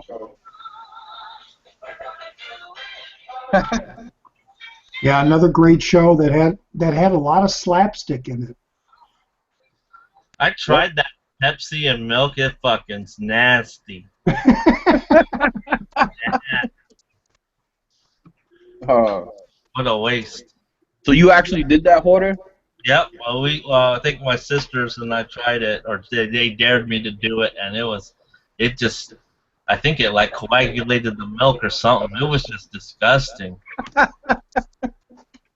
I mean, I can do the Coke float and the root beer floats, but when you do just regular milk, it's funky, man. Carbonated milk. Mm.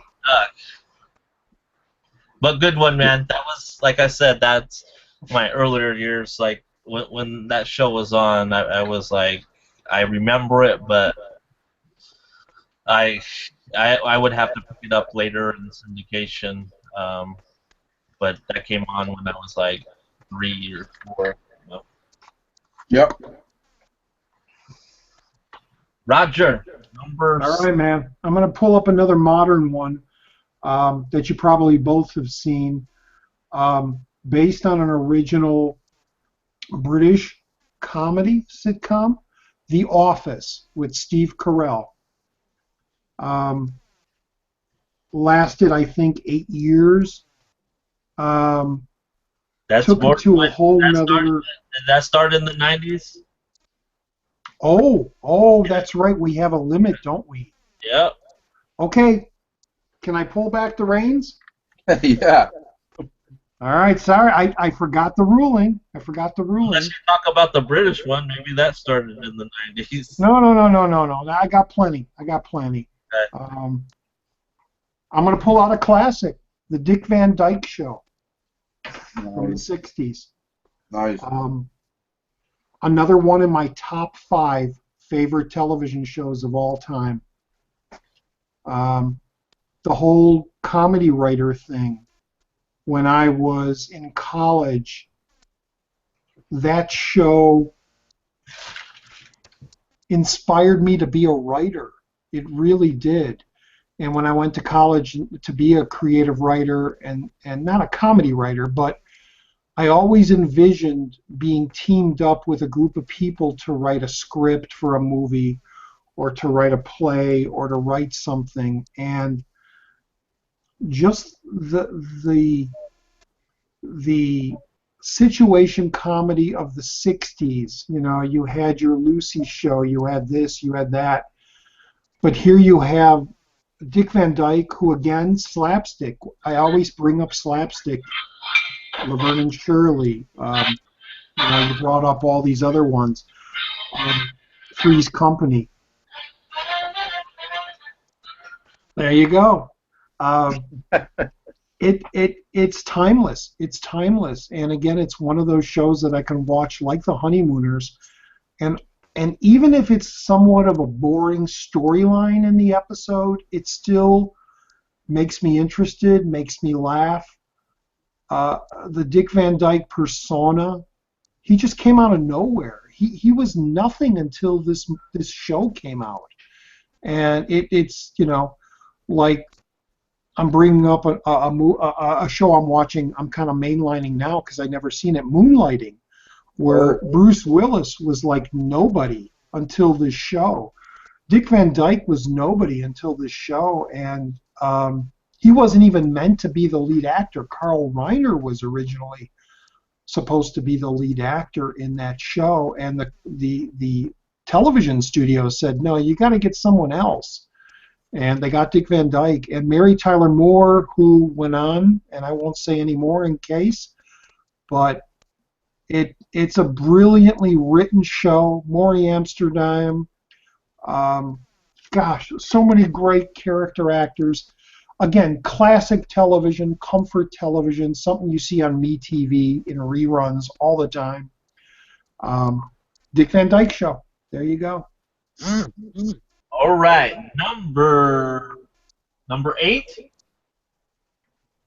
I am gonna go with the classic.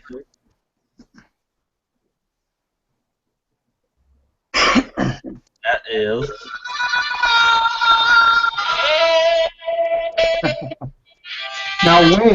Now wait, isn't that 90s? Yeah, it's 90s or before. Oh, okay. This was 2000, sucker. So Sucker. Roger's trying to school me on my own stream. I thought Office was 90s. No, Office was fucking 2000s, bro. Was it? Okay. I'm sorry. Go on. Go on. Yeah, Office just ended like 5 years ago. Okay. Roseanne. So Roseanne, yeah, a lot of people, I don't know. It was, to me, it was pretty much, it had a little bit of both. It had the drama aspect to it, but it was very relatable for me. It's like the struggles of being a middle-aged, family, whatnot. The kids always having to beg for things or what, but also pretty much, parents that care about them that would really lay down the law when it comes to, DJ. I guess I was DJ, the little like rat kid that you had, two older sisters, and I have an older brother too, but I guess that could be the guy that played, that biker dude that played, I forget her name, the blonde chick's boyfriend, kind of living boyfriend. You Was weren't there DJ then? What was that? You weren't the DJ? I was the DJ.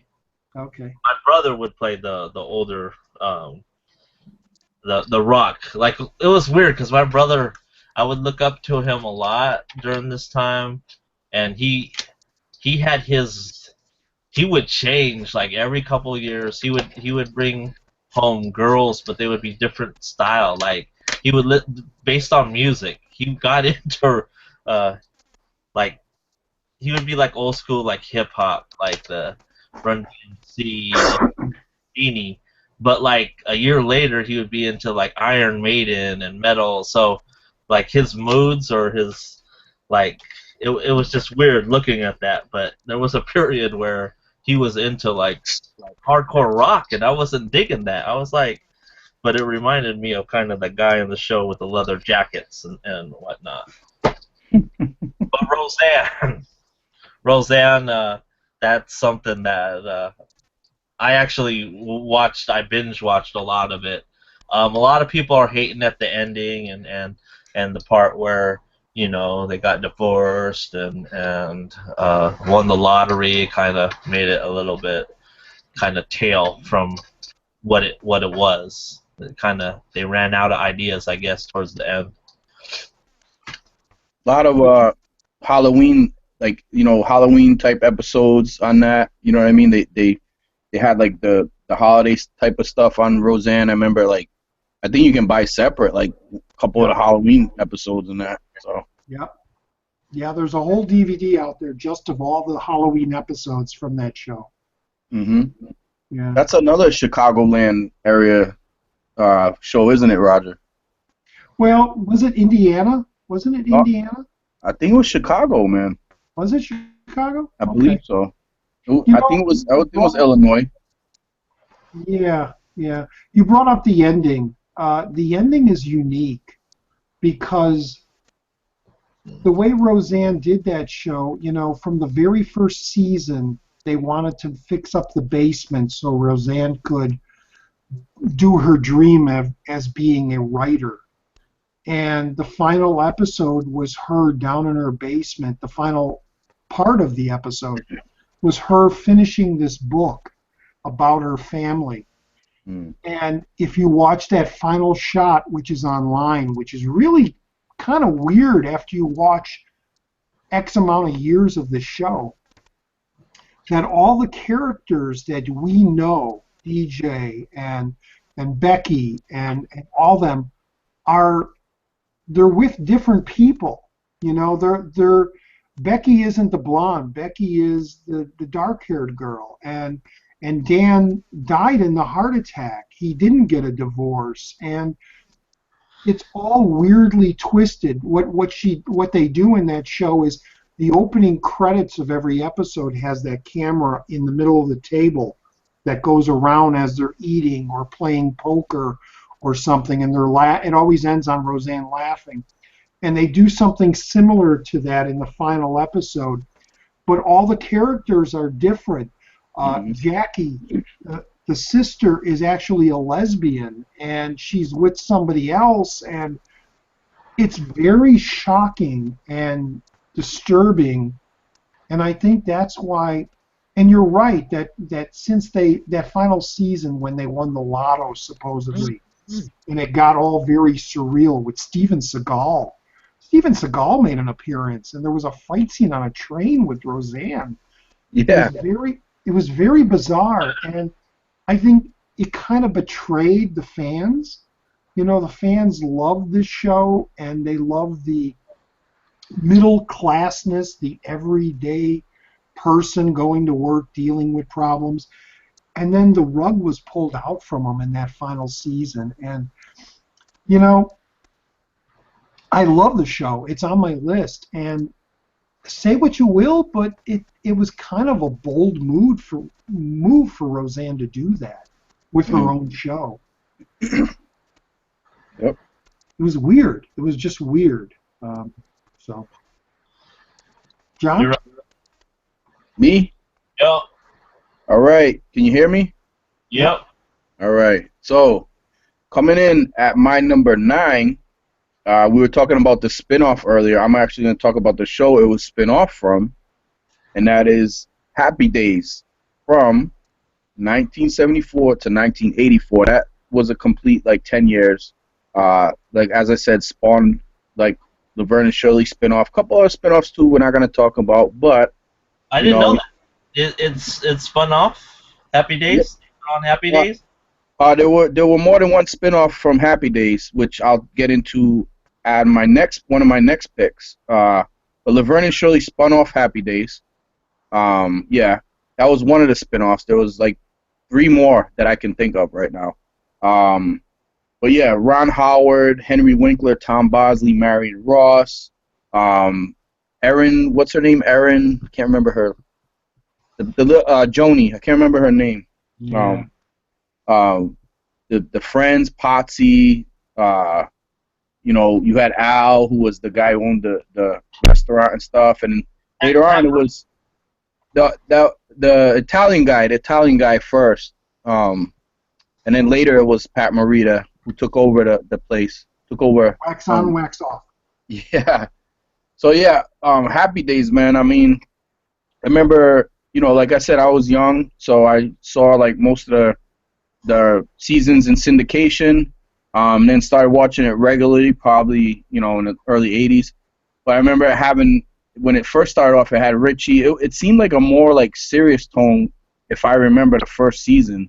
Had the older brother who was, I think he ended up going off to war. And much later in the seasons, we didn't have Ron Howard anymore. Ron Howard left the show, and it was basically all centered around Fonzie, Henry Winkler's character. And that's where I think the term jumping the shark comes from, is the Happy Days, because, Fonzie, as we all know, in one of the episodes later on, jumped the shark, on the skis and everything. So that's where the terminology jumping the shark comes from, is from this show. So, like I said, if you guys got anything to add, go right ahead. Yeah, I got some movie trivia. The movie American Graffiti that George Lucas did, that both Ron Howard and Shirley from Laverne and Shirley was in, Cindy Williams, inspired an episode of Love American Style to do a single episode called Love in the Happy Days. And that was so popular that they went off and they did the show Happy Days. Mm-hmm. Yeah. Yep. I always found that fascinating. But yeah, the jumping the shark thing is true. That there was an episode where Fonzie, in his little bathing trunks, but with his leather jacket and his boots, ski jumped over a shark, and according to history, that was like one of the worst episodes, and the show went downhill from there, which came the term jumping the shark, which is when a show jumps the shark. Yeah. Yeah, when it loses its luster basically, and it starts like, you know, I can give or take this. So Yeah. Yeah. what's up, Hoarder? What's your memories of Happy Days, man? You know that. I mean, I know the theme song and what, but that was one. Honestly, it wasn't for me. It was. There's just something about the '50s that I just don't dig. I don't dig the whole the jive and shit like that. No offense. You mean like the time period, the 50s? Yeah, yeah. The whole, the checkered skirts and the fucking Wow. Letterman's jacket and that kind of stuff does not appeal me at all. Yeah. One little addendum I'll throw out at the very end is Henry Winkler, who was Fonzie, was a regular in a show which is on my list, but I can't bring up because it's after the 90s, called Arrested Development. And they actually did a show, and there was one scene that took place near an ocean on a dock where somebody had caught a shark. And he plays a lawyer, and he, in the scene, jumps over the shark, and he turns and makes a comment going, "Wow, I just made it jumping over that shark." So it was kind of a little throwback to the Happy Days show. Wow, I didn't know that. Yeah, pretty good. It's pretty funny. He's a funny guy. He really is. Even though he's up in age now, he's still a really funny guy. Yeah, I met him in person at a comic convention out here. He was, he's shorter than what I thought. He's not that tall of a dude, man. You know, I thought he was, but. The other thing is, I think the first season, which you said was very dark, it's true. Richie had an older brother that went off, and Fonzie didn't have a leather jacket. He had like a jean jacket, a blue jean jacket. And it wasn't until the second season that they changed it to the leather jacket and him always being on the motorcycle. Yep. Yeah. Yep. All right. That was my number 9. Roger, I think we're up to yours now. All right. Well, I'm going to pick another old one that I grew up with. I don't know if you guys ever watched it in the reruns, or I don't even know if you guys ever listened to the music, because the music might have been a little different for you. But I'm talking about the Monkees. Oh, hell yeah. Oh. Okay, you guys do know that. Yes. Yeah. John's wife loves that show. Yeah, my wife was born in '74, and like she remembers watching all the reruns of that. She absolutely loved it. I loved it. Okay, cool. Yeah. I grew up, to be totally honest, and this will turn a lot of fans off, but I loved the Monkees a lot more than the Beatles when I was growing up as a kid. I had all their albums, just like the Beatles fans had. I had posters. I had, I loved the Monkees. Davy Jones, Mike Nesmith, who, two things. His mother originated whiteout, which for typewriters was a thing that if you made a mistake, you would put the little white thing on there, and then you could retype it. Which now with computers you don't need that. And he was one of the co-creators of MTV. He was one of the originators of the music video, which if you watch those old reruns of the Monkees, they always had a weird little music video with goofy stuff happening, while the song would play. Again, it was one of those shows that was really off the wall, really different for everything else that was on television. Of course, basically pointed to the younger generation that were rebelling and things against older people and parents and stuff. But I was always attracted by it. The music, the goofy, the quick editing, the weird editing that they did on the shows. It was a fun show, and it's in my top 10 of all-time favorite sitcoms, I would have to say. The Monkees. Yeah. Yeah, I had that. I remember that too. I remember watching all the reruns of it, and Davey and all that, and I think what's his name? Is it Mickey Dolenz? Yep. I think his daughter became an actor, and she was actually. She was Amy Dolenz. She was actually in Witchboard Part 2. Yep. She was also in Ticks, the movie Ticks by Brian Usna. Yeah, yeah, Yep. yeah. So yeah, that was a fun show, man. I mean, I could see the appeal to the younger girls because it had that whole Beatles vibe and everything. So Man, back in the 60s and 70s, there were these magazines called Tiger Beat and things like that. You might have seen them in movies where they, like Dazed and Confused, those type of movies, where the girls were reading these magazines, and they were always, I guess nowadays there'd be magazines with like Justin Bieber and all these other people, but the monkeys were all over those magazines. They were like the young girls, fantasy dreams, or the Partridge Family guy, the older brother in the Partridge Family. Yes. Yeah. Yep. Same thing. Yep. Yep. All right. So, moving on, Hoarder. All right, number 10. I don't have the actual, box set on Blu-ray or DVD, but this is a classic 90s Home Improvement. Tim Allen. Yeah. Tool Time with Heidi, Pam Anderson. Yeah. Yeah. Fucking JTT, Jonathan Taylor Thomas, and then his brothers. But yeah, there's not much I want to say about that show. You had, I forget what's the bearded guy's name? Al. Al. Yeah. Yeah. So And then you got the guy by the fence.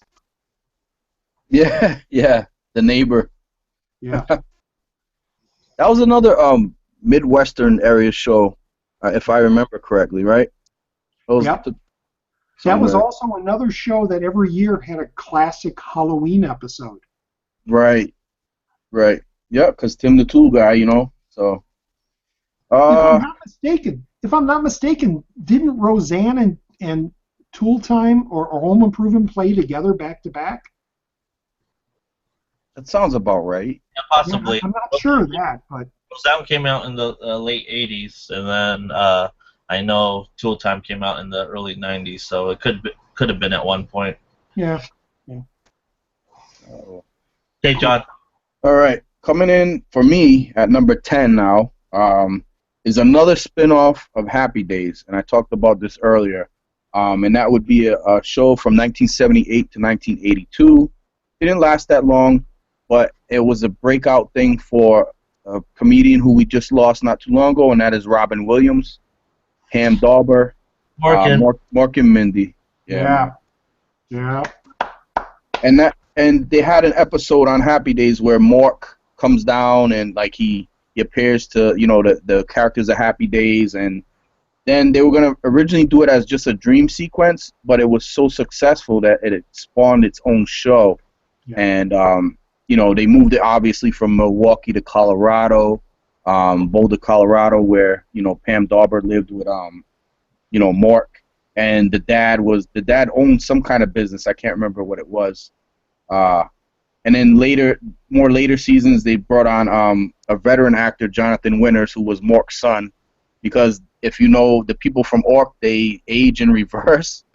So it was pretty funny. And every week he had like a little quip at the end where he talked to the leader from Ork and like let him know what he would learn about the humans and everything. So it was a real enjoyable show, man. Had its like physical comedy and everything, but Mork and Mindy, man. Yeah. Nanu. Shazbot. Shazbot. The whole when they brought Jonathan Winters on, that was ingenious. That he was hatched from an egg as an adult, but he would regress.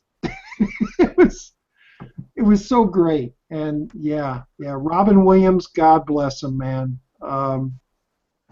That show, let alone all the movies and stand-ups he did, he was so great in that. And actually, in my teen years, I had a little crush on Pam Dauber. She was a hottie, man.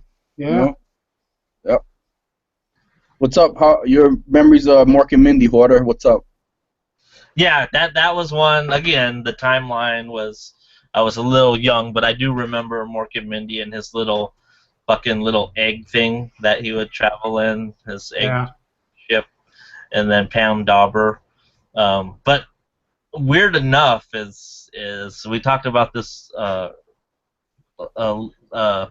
too long ago, was like Pam Dauber's sister. For some reason, every time we bring up Pam Dauber, is that her sister was murdered by a stalker from My Sister Sam. Remember that? Yeah. Really? Yeah. Oh. I had But not heard of that.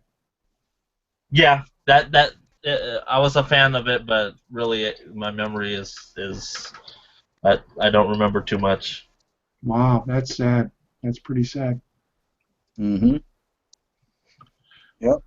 All right. I got a big one I was going to bring up, but I think I'm going to leave that to one of you guys because I know you guys are going to talk about it. So let me talk another one. I'm sorry I don't have the dates. I just have the list here.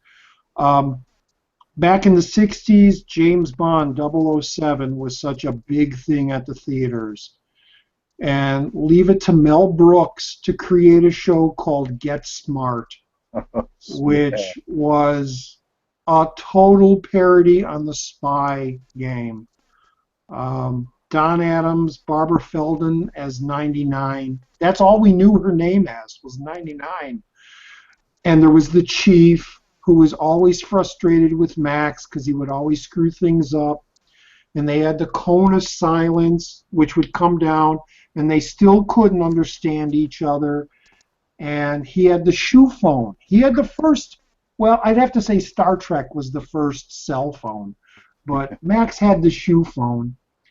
And yeah, it was great.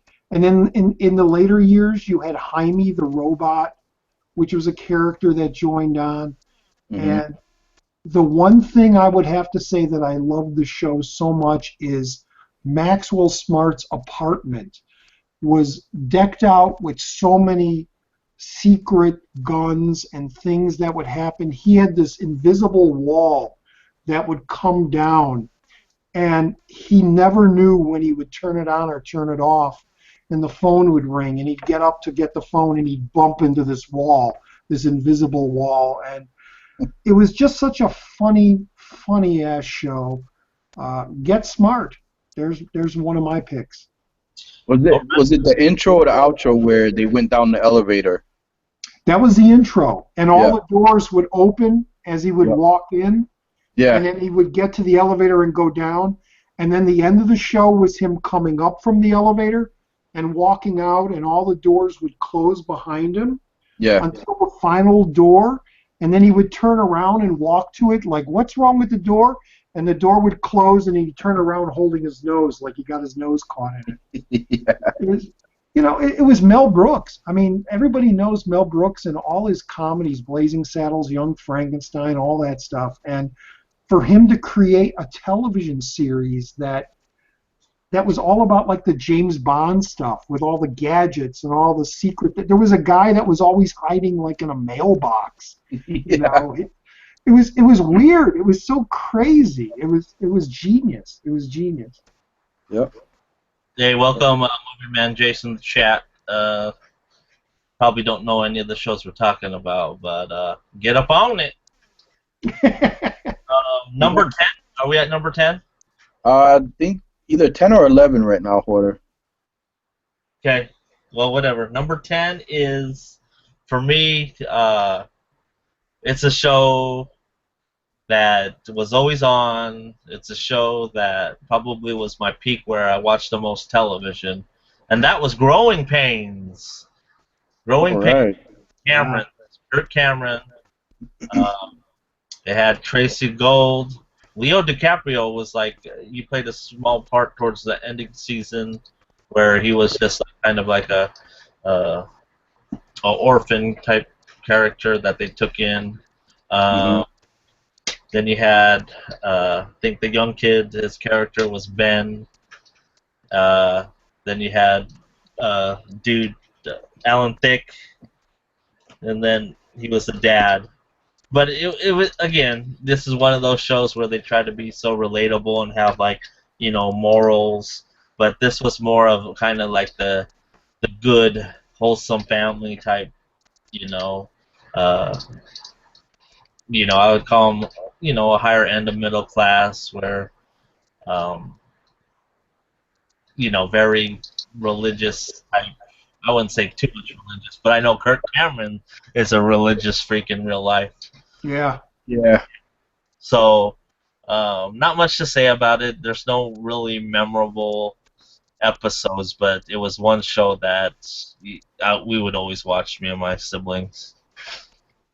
Was that the where Mike had the friend named Boner? Yeah, Boner. That was that show, right? Yeah. I'm not gonna talk anymore because it might be a different show that I'm gonna bring up next. Oh, okay. Yeah. Yeah, I used to watch Growing Pains. I thought it was a pretty good show compared to another one, which I'm not going to mention, which I'm sure you'll bring up. Yeah. But, you mentioned DiCaprio appearing on there, and it raised a flag. We were talking about Roseanne a few shows back, and Leo DiCaprio appeared on that show. Also, Joseph Gordon-Levitt appeared on that show a lot. Danielle Harris became famous because of that show. Yes, Danielle Harris. Yes. Yep. You guys hear me? Yeah, number 10. All right. Number 11 for me is a Cosby Show spinoff, and I think we touched upon it a little bit earlier. And it lasted from 1987 to 1993. Jasmine and Guy. that is A Different World. Huh? Jasmine Guy. Kadeem Hardison. Yeah, Jasmine Guy. Yep. Your girl was in it too, Hoarder. Marissa Tomei. Yeah, she was. Oh, was she? Yep. She Yep. was. I don't remember her in that. Wow. Yep. So yeah, Lisa Bonet went off and went to college from the Cosby Show, and they had her on A Different World. Jasmine Guy, Kadeem Hardison. Right. Yep. So but Lisa Bonet ended up ultimately leaving the show, and so did Marissa Tomei. And then the show became more centered around Whitley, Jasmine Guy's character, and Kadeem Hardison. Yep. Who had remember he had the flip sunglasses, the glasses that flip down with the sunglasses and all that. Yeah. That was that style, that late '80s, early '90s type of stuff. But yeah, I enjoyed that show a lot, man. Just the whole college vibe and everything. So that's number 11 for me. Go on, Roger. We gotta plow through it, man. Oh, I'm hearing a lot of weird screaming from outside my door. Okay. That's weird. Okay. World. Okay, I got to do research on that to see if that's a 90s show. Oh, I know. Okay, here.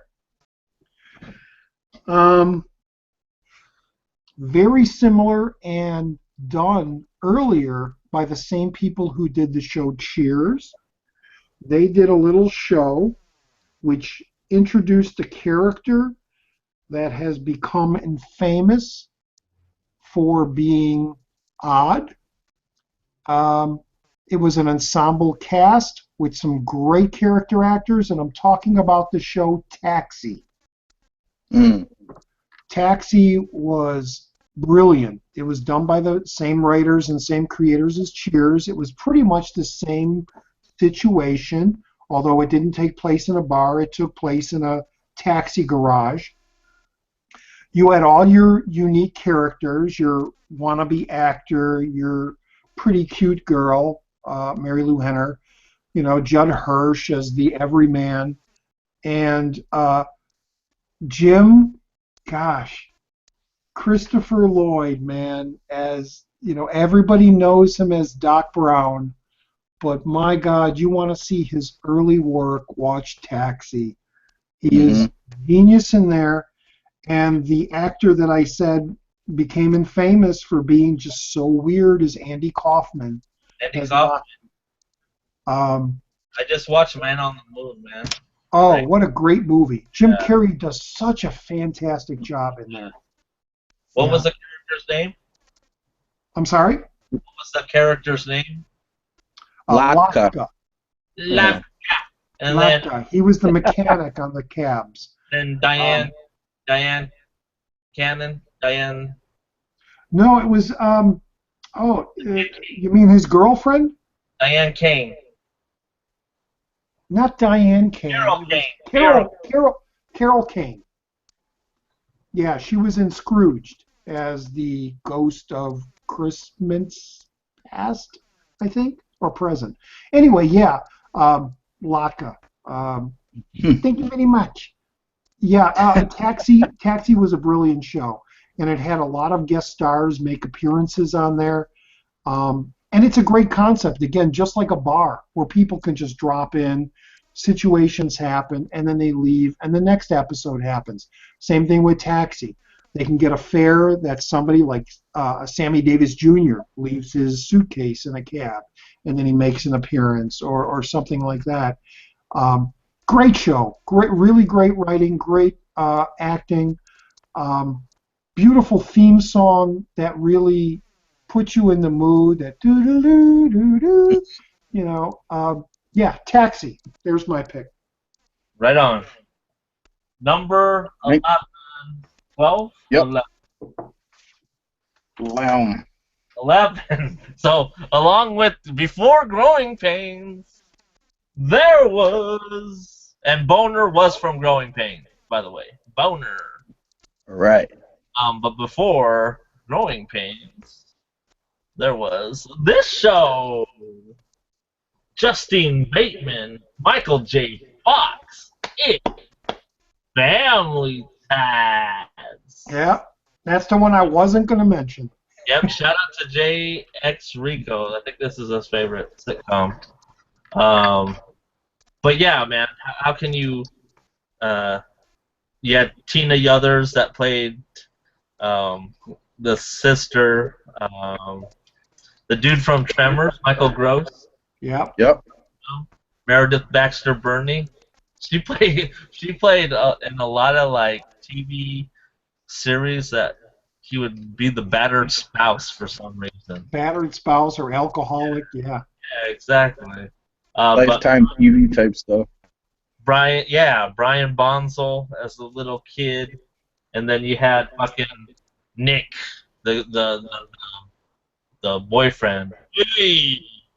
I got a bone to pick with you. Why isn't that open? Why isn't this open? Because yeah, it's worth $300. That's why. Are you kidding? Yeah, I'm kidding. In my fucking room is because I got some.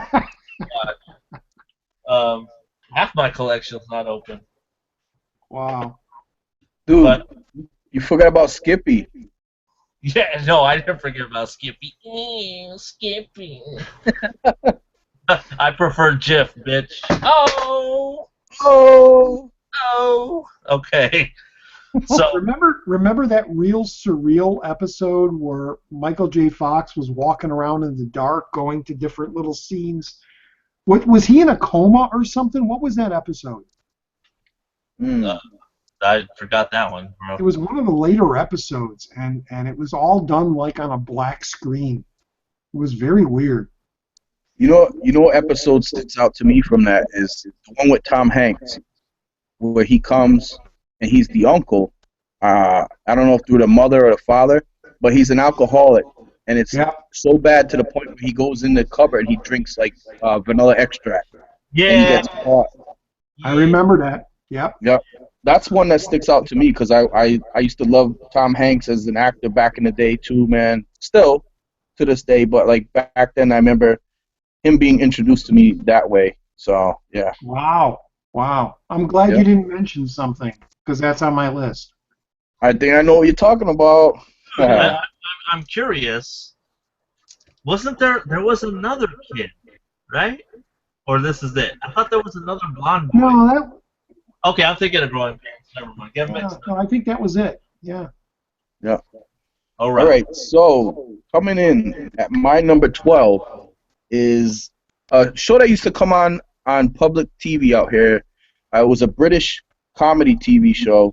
A lot of skits and it ran between like the 60s and 80s, but I think it ran in the mid to late 50s out in Britain, and that is the Benny Hill Show. Oh, I mean, everybody knows the little theme song or whatever, like, or when he's chasing around the women and slapping the old bald dude in the head, and there's so many funny things. It's like one of the few British things that I watched on TV, other than like the old school Doctor Who on the same channel, actually, Public Access Channel 2 out here. But yeah, Benny Hill, man, there's a few standout episodes. I remember one where he has this big red afro wig on and he's playing pool and he rips the pool table with the stick and everything. It was just hilarious. So Benny Hill for me, number 12.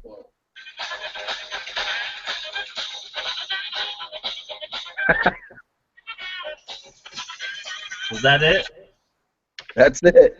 Okay. Like Benny Hill, I remember I was like, again, my dad would probably flip through it, but I was never allowed to watch it at the time. But it's funny because it's on the same fucking thing, that the same channel that they play Sesame Street. Yeah, Public Access TV, man. Yep. You know, it's funny. I was going to say the Benny Hill theme used to be a porno theme, but I was wrong. I just looked it up. It's the Muppets Manamana, ba-beep-a-dee-dee, Manamana. That originally came from a porno film. Wow. I thought it was the Benny Hill one, but no, that's a separate jazz type, you know, da da da da da da da da da. Yeah, the riff is definitely different right there. Yeah, but the Manamana song from the Muppets is originally from a porno. Oh my God. Yeah, I just looked it up just to verify. Only Roger would know that. Oh! Whoa! All That's right, awesome, my turn. Yep. man. Yeah. Turn. Well, let me bring it up now since John kind of touched on it, and it brought me up, and I was like, don't say it, because I want to do it. Tom Hanks' first television role. Yeah. Well, maybe not, because it could have been Family Ties. I'm not too sure on the dates. But Bosom Buddies. Bosom Buddies. Were him and... Parker Stevenson. Who? Parker Stevenson? No. The guy from Newhart. Peter Scolari. Peter Scolari, thank you. Sneak into an all-woman's, which nowadays seems very wrong, an all-woman's apartment. To get a cheap apartment, they dress up like women. And it only ran 2 seasons. And the banter between him and Peter Scolari is brilliant, the writing. And if you watch the original show, you can see how Hanks was going to be a star. He had this charisma. He was on all the time. And then after the show, he went on to do movies, comedy movies like The Burbs and things like that, Splash, you know. But Bosom Buddies and the original, I don't know if anybody knows this, but when it originally aired on television, the opening theme was My Life by Don't Throw Rocks at Glass Houses. I don't care what you do, but this is my life. That guy. Yeah. And they changed it when it came out on video, and it went into syndication, and it turned into a horrible opening theme. But yeah, Bosom Buddies. I'll never forget that show. It was such a funny show at the time. Wendy Jo Sperber, who went on and she made she had a part in Spielberg's 1941, which was really, really funny. She was kind of the heavy-set, dark-haired girl. But yeah, Tom Hanks, Bosom Buddies. Wasn't Wendy Jo Sperber also in Bachelor Party with him? Yes. Yep. Yep. I remember that. Great movie, Bachelor Party. Yeah. Great movie. You remember? Do you know what Tom Hanks' first movie is, Roger? His very first movie. Is that the game one? Yep. I can't think of the name, but it had to do with like a game. Yeah, it's a TV movie. It's called Mazes and Monsters. Yes. It's like kind of like a Dungeons and Dragons. Does not have a Blu-ray. Probably will never have a Bluray. But No. I love that movie, man. When I seen it when it first came out, and I've always loved it. And I was like, I got the DVD, so. I remember seeing it on VHS. VHS, I had a copy, and yeah, unless somebody like Twilight Time digs it up, you're never gonna see it on Blu-ray. Yeah. We talked about crushes, like childhood crushes, a few weeks ago, and Donna Dixon from Oh. Oh, she was one of mine, man. yes. Aykroyd's wifey right there. So. How could she not be a crush? Oh. Yep. Just another crush. All right. Billy Joel. Billy Joel is Mama's. Yeah. Okay, number 12? 13? Yep. 12? Number Yes. 12 for me, classic. I mean, everyone's gonna like, oh my god, it's like way too recent. It started in the late 90s, but that's the rule. If it starts in the 90s, you can use it, and that is they're redoing it now. But bam, Full House, what's up? Gotta show this off. Oh. Yeah, boy. How rude. Cut it out. Bam. That's what I'm talking about. Stephanie Tanner was my crush, yo. You pretty much had, you know, just it was silly. Watching it now, to me, I don't have the same nostalgia as most people were like shitting their pants, like, "Oh my God, Fuller House is so great." But it like the young kid actors of that show just doesn't do it for me like it did for me back in the day. So it's kind of over the top cheese now. But Full House, man, that was at the time was so watchable for me because that was about in between Stephanie Tanner and DJ's age, so you know. But you got who's the dad, the dude on America's Funniest Home Videos? Bob Saget. Yeah, Bob Saget. Saget, David Coulier, but John Stamos, of course. Then you had who was John Stamos' girl? She did a lot of like 80s shows and shit. Oh, I know who you're talking about. I can't think of her name. But anyways, you had her. Then you had Kirk Cameron's sister, Candace Cameron. Yep. Had the Olsen twins. But yeah, it's Full House is very iconic when it comes to 90s sitcoms, early 2000s sitcoms. I think that one for me like was one that like kind of like flew by my radar. Like I knew of it, but I didn't really watch it because like I was already like you know I'm not gonna watch a show about little kids and you know I couldn't relate. About little kids, I'm making them. Well, around that time I probably was, man. So you know, yeah. But that was your number what? 12? I'm number 12. We're on 13. We're all right, number 13. It's gonna be an 8-hour stream, guys. Oh, fuck it. You know what? I'm not gonna say too much about this because Roger already talked about it a little earlier. But it's a show from 1964 to 1966 with Fred Gwynn, with Al Lewis, with Butch Patrick, with Yvonne DiCarlo, and that is The Munsters. You know, you had the Munster car, and you know, it was just. I actually liked The Munsters more than another similar show which was running around the same time.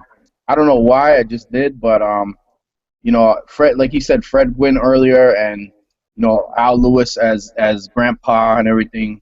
And I don't have that series, but that's probably one I would buy on DVD. Probably one of the few that I would probably go back and watch.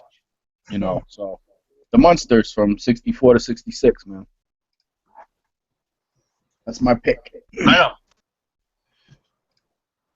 Roger. All right, I'm going to pull this one out of the bag. WKRP in Cincinnati. Oh, good one. Yeah. Everybody knows it. Everybody really knows it for the Thanksgiving episode. As God is my witness, I didn't know turkeys could not fly.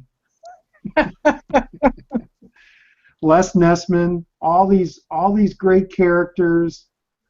Yeah, all takes place in a radio station. The original run actually played a lot of great classic rock music. They did. That's what I When liked. it came out on DVD, they replaced a lot. And I guess they still couldn't get the rights to release all of them. Maybe someday, like they did with the Wonder Years, they'll secure all the rights and release a nice Blu-ray set of the whole series with all the original music. But yeah, that, enough said on that show. It's brilliant. It's just great. Les Nessman. Les Nessman with the invisible walls. Lonnie Anderson and Tim Reed. Lonnie Anderson, yeah. Howard Hessman, man. Howard Hessman, yeah. Venus Flytrap. Howard Yeah. the Duck. Howard the Duck. So That was a good one too, man. yeah, that was on my reserves. Yeah. Coming in at number what? 13? Yes, sir. Cheesy. But there you go. Friends. So Yeah. this started, I think I was starting junior high or something like that, but still part of my growing up. I was, more of a Jennifer Aniston fan than Courtney Cox, but I guess you can't go wrong either way. But yeah, that fucking song, I think Rembrandt's the opener. If you guys watch Web Movie One's channel, they just visited Cafe Perk, the studio set.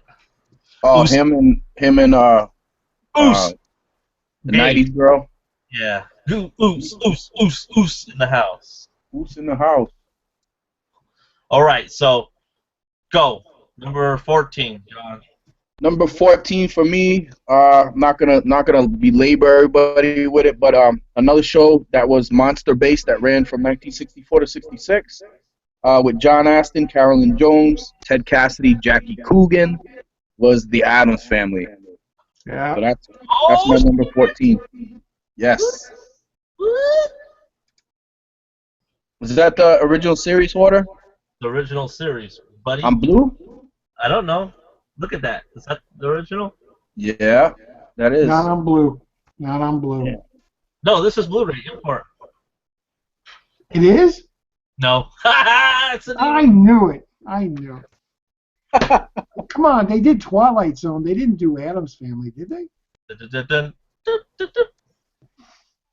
Yeah, Addams Family.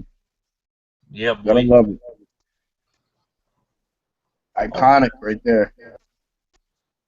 All right, Roger, you're number, what, 13 or 14? I have no idea, but I'm running out. Okay, you can just piggyback on ours, bro. No, I got one from '86. Okay. It's a little-known show of a actor, comedian who, again, recently passed away. Very groundbreaking show. He's known for one television show that is very famous. This one seems to be forgotten, but it shouldn't be. Gary Shandling in It's the Gary Shandling Show. Yes. Aired on HBO in 1986. Only lasted, I believe, one season. It was one of the very first, if not the first, television shows that broke the fourth wall, where the character turned to the camera and talked to the camera while things were going on in his life. And he wasn't shy about letting the viewers know they were on a set. There were times he would want to go from his apartment to another set, so he would walk off his set, get in this little Jeep, drive the Jeep a couple feet to the next set, get out, and walk into the next set and continue the scene. Brilliant, way ahead of his time. Gary Shandling I'm not going to mention the other show he's famous for because I think that was in the 90s in case you guys want to bring it up, but I'm talking about his original one, which is available on DVD as a full series set. So it's the Gary Shandling Show. Good one. Good pick, man. All right. So let me see if you can get it based off the theme song.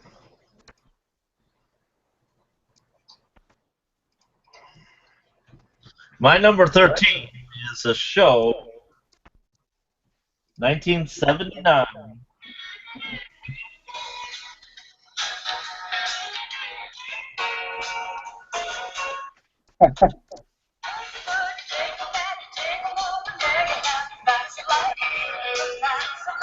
The Facts of Life. With old Schneider. Yes, with Tootie, Blair, Joe. Oh wait, no, Natalie. that wasn't Schneider. That was another show. Yeah, don't No, I won't say nothing. don't say it, man. I Damn, won't right? say it. But that's what I thought. Yeah, Joe. When you said Joe, I was like, oh yeah, I remember her. Yeah, so basically, Facts of Life is, you know, I don't even remember too much about it except you had that head lady with like a dorm. Yeah. Like, yeah, and then you had a bunch of these private school girls in there. You had the typical model, which was Blair, and then you had the sports girl, which was Joe, the manly, and then you had Tootie, the token girl, and then you know, Natalie. yeah, Natalie, the big, you know, chunky girl. Then you had fucking George Clooney on that shit, right? Didn't he make those? Yeah. So Clooney. Facts of Life. Clooney was in there? Yeah. Yep. Yeah. Wow. Because I was going to say again, Roseanne. He was Roseanne's boss for the first season. He was, bro. Clooney gets around, man. Yeah. Yeah. All right, so Roger already said my number 15, which was Bosom Buddies. I enjoyed that a lot. So I'm dropping it down to my number 16 now, actually going to become a number 15. And that is a little show with a witchy lady and her mother. And she had two different husbands because one left, and then we had another guy with the same name and everything. And that is a show from 1964 to 1972, Bewitched, with Elizabeth Montgomery, Dick York, then Dick Sargent, and Agnes Moorehead. So, you know, Tabitha was the baby who came later on, and you know she had powers and everything. And what was the uncle's name? Remember the uncle, the warlock, Roger? Remember that guy? Was it Maurice? No. I don't. Maurice Evans was the actor. Yeah, I can't remember his name. He was the uncle, though. He used to come in and pop in and out every. There was Dr. Bombay. Yep. There was Esmeralda, which would always end up like in the fireplace. The cat, yeah. There was Paul Lynde. He was one of the witches or warlocks. Yeah, there was a lot of great character actors in there. Yes, yes. That was a favorite of mine growing up. All the, you know, reruns and syndication of that. So awesome show, man. Yep. Samantha. All right. I'm cutting to the line. 1999 it started, so I'm right there on the cusp. And I don't know if this is acceptable or not, but it probably is, because it's a UK show that probably a lot of people don't know, but love this director and love these actors. It's a show called Spaced, and it's directed by Edgar Wright, who did the Shaun of the Dead, Hot Fuzz, and the other one, the Cornetto trilogy. And it's both stars Simon Pegg and Nick Frost. It's about a group of people that get together. Simon Pegg meets this woman. They decide to get a loft together because it'll be cheaper they end up falling in love throughout the series. And if you're familiar with Shaun of the Dead and Hot Fuzz and what's the other one where they go bar hopping? The End of the World? The World's End. World's End, yep. Yeah, it's very much like that. The quick editing, the fast shots, the quick banter, the British banter. It's a brilliant show. It's hilarious.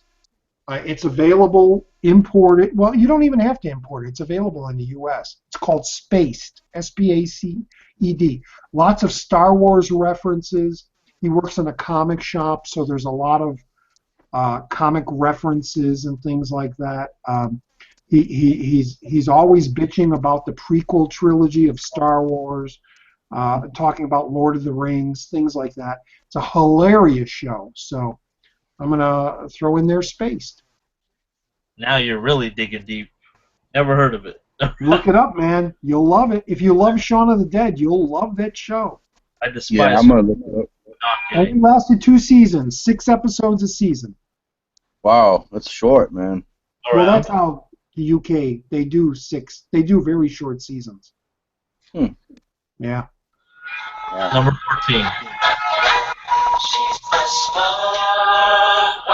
Oh, Wow. see this the other day. That was like Vicky. The little fucking maid robot that Yes. tried to have like feelings, and she would be crying like, that that just fucking superhuman strength and shit. She could like clean up and vacuum with her fucking mouth and shit. All wonder. I know it sounds so fucking bizarre, but it's that type of show that sisters. I had sisters that would like it, but that just I grew to like it too. Vicky. Go ahead, John. Nice. Keep it cracking. All right, so this would be number 17 for me. Actually, number 16 because I had to move stuff up. But Roger briefly mentioned something before about Harry the Magician making an appearance on Cheers. But Cheers was in Boston, and this show was based in New York City. Yeah. It ran from 84 to 92 with Harry Anderson, Marky Post, John Larroquette, Bull, which was, what the hell is his name? Can't remember his name right now. Richard Mall. Richard Mall, yep. Night Court, man. From 84. Maybe it wasn't a spinoff. Maybe it wasn't. Yeah, because 2 different cities, man, like Boston and New York. Maybe he just made a cameo or something on it. Yeah. You know? But yeah, man, Night Court, that was always funny. You know, you had your, a bunch of characters on there. John Larroquette was always the, kind of the horn dog type, always chasing the women. Harry's doing his magic tricks in the court as the judge and everything. Marky Post. The bailiff, one of the bailiff, that the African American actress, she was pretty hardcore. I remember her. Richard Mall, who Richard Mall played early on, man, before Night Court and all. He played in a lot of early '80s horror movies. Yeah. He was in the one with Ron Howard's brother, Clint Howard, which was Evil Speak. He was in that. Also, House. He was the big skeletal military guy in House. Yeah. Yep. Yeah. So Night Court, man, that's it. Number 16 or 17 for me. So. All right, I don't know what number this is, but you brought up the witches. I'm going to bring up the genie. Pretty similar show in both respects.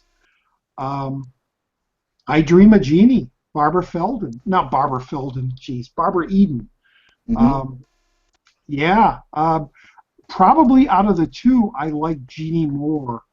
Maybe because I liked her a little more, and she could do a little more than just, she could go blink, and then, you're somewhere. But Larry Hagman and, oh God, who is Roger? He was in Newhart. Yeah, he was all around there. I Dream of Jeannie. Again, just like Bewitched had different genies and different people come visit her, and she just like in Bewitched, she had an alternate twin, an evil twin, and I think in Jeannie it was Serena. I don't know who Bewitched, who her twin was, but in I Dream of Jeannie it was Serena. She had dark hair, and she was always trying to screw with Major Nelson. But there's mine. That's one geez. I can never forget staying home from school, being sick, and watching reruns of that on the TV. Yeah, she was a hottie, man, back then. Yeah, and she couldn't show her navel. I was gonna say that, Roger. Yeah. Yeah, it was like something with, was it the FCC or whatever? Yeah. It was too sexy. It was too sexy to show the belly button. But they probably did it like later on, right? Like later on. Look how far it's come. Yeah. As the show progressed, though, did they eventually go down a little bit with like what they showed as far as the navel area? No. They always kept her in the same costume. I don't even think. I'd probably even say the same thing for Bewitched. Did they even get married? I don't know. I don't think so. In either show, I don't think they got married. I thought in Bewitched she was married to him though. Oh, in Bewitched, yeah, she was. She was, because that's when she found out. But in Jeannie, I don't think they ever got married. No, I don't remember that. She had that dog Jin Jin that hated uniforms and would always attack. What was Major Nelson's boss? And he would turn. The dog would turn invisible, and then he would rip the uniform to shreds. It was crazy. Yeah. I Dream of Jeannie. So that was another late 60s one right there, right? Yeah. 68, 67, yeah. Number 16.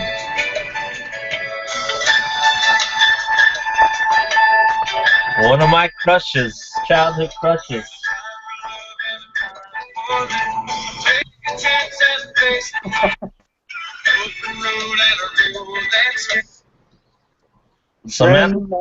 Samantha Maselli in Who's the Boss? Oh, Who's the Boss? Wow. Tony Dan's never watched that, believe it or not. Holy shit, Who's the Boss was awesome. Wow. Who's the Boss? So did they ever get married? No, because he worked for her. Yeah. Well. So no, they didn't, but they got it on. Yeah, they got busy. Yeah, they got busy. Mona. Remember Mona, the mom? Yep. From hypersexual mother and shit. Yeah. Yeah, she would be wearing like black stockings and shit. But yeah, Samantha, especially the later Samantha, fucking Alyssa Milano, hot, still hot. Is that the one with the kid, the younger brother, or the brother, the mother, Judith Light, who had the son? Yes. Yep. Didn't he become homosexual like later on in life? Not in the show, in real life, man. I don't think that was him. I think it was, dude. Look it up.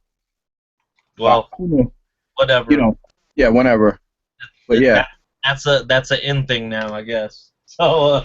Yeah. Yeah, there's those when you go to like California and even in Hawaii. There's a lot of mahoos, The mahoo. So there you go. Who's the boss? We're like going on hour number 4, so let's get it cracking. Yeah. I still have hundreds of backups, so let's go. All right, so coming in for number. See, Roger already mentioned this, so I don't have to mention it. I had Taxi on mine as well. Ran from 78 to 83. So I'm gonna drop down again because Roger's taking all my shine, but that's all right, Roger, because we're getting through it though. And that is 227 from 1985 to 1990 with Marla Gibbs, who came from another show I'm not going to say because that's on my list too. Oh, shit. Hal Williams, Regina King. This was her first starring role, was 227. And Jack A. Yeah, I had a crush on Jack A. Yep, back in the day. Yep. So yeah, basically, they were in Washington D.C. Area, just living in a neighborhood, and you had the older woman who would like always look out the window and tell the business, and they'd sit out there on the stoop and like talk about the neighbors and just all the antics going on within the apartment building and stuff. Mary's friend, I can't remember her name. She was one of the other main characters. She was like actually the landlord or the super of the building. So, and then I read somewhere where Marla Gibbs and Jack A's character, they kind of were at odds at different times. So there was a little bit of drama going on there behind the scenes too. So anyway, 227 from 85 to 1990. That's it. Roger. Cool. Yeah, I remember watching that. There was a time there in the, was it the late 80s, where there were quite a few African American shows that were really popular, really doing well. Say anything. And I'm wondering if that all spawned from the Cosby Show.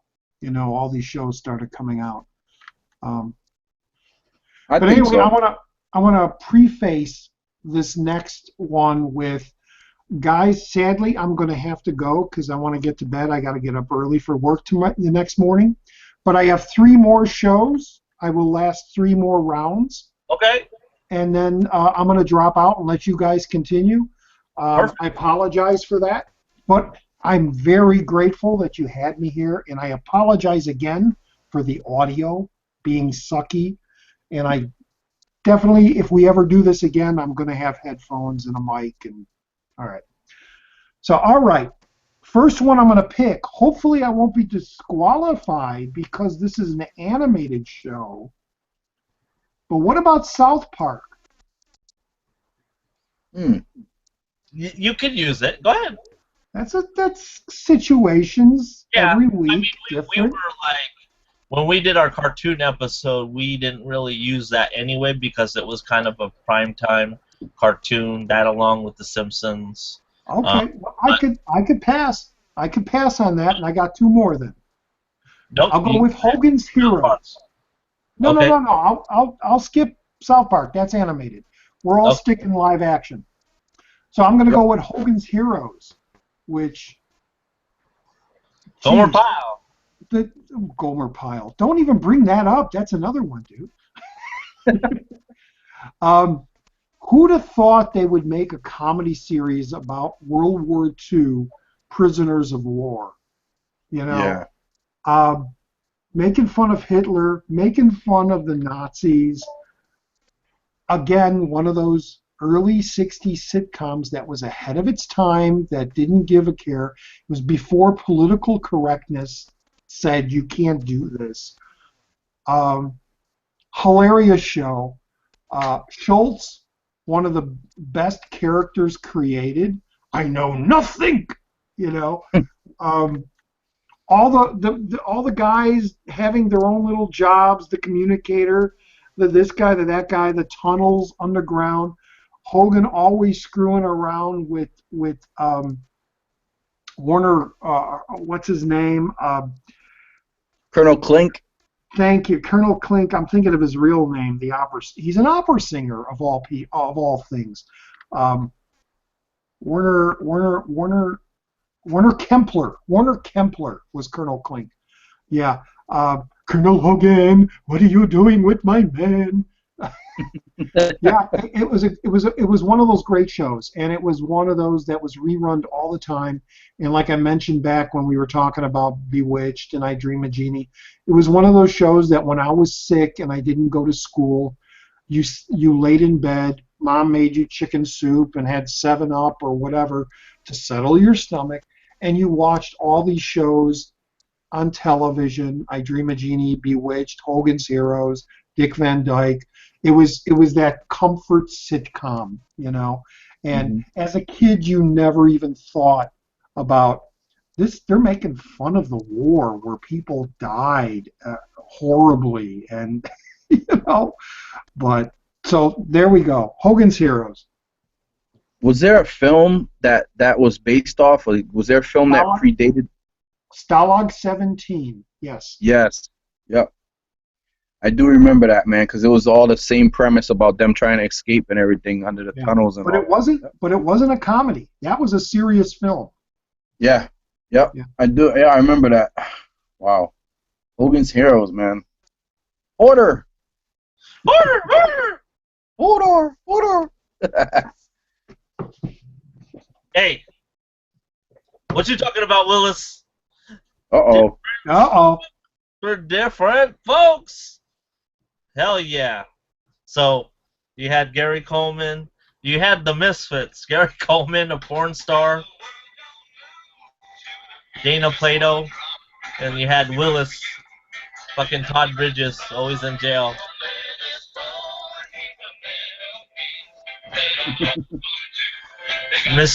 You had Pearl. Remember Pearl? Yep. You had that fucking redhead dude, the little boy redhead. Damn. That's when it lost it for me, man, when that kid came in. Did he end up? No, I'm Bill thinking of another Drummond. show. Sorry. Bill Drummond. That was the dad, but pretty much orphans. He takes them in. He's a rich guy, and you know, just the episode that I remember was when the fucking dude was little Gary Coleman like fucking was hiding that he was peeing in his bed and shit. He was all embarrassed wetting the bed, and his brother found out and shit. I thought you were gonna bring up the infamous molestation episode. Yeah, I remember that one. I don't remember that one. A very special, different strokes. Who molested him? Some visitor, somebody, and it was a guy who owned like a bicycle shop or something. Yeah, the bicycle.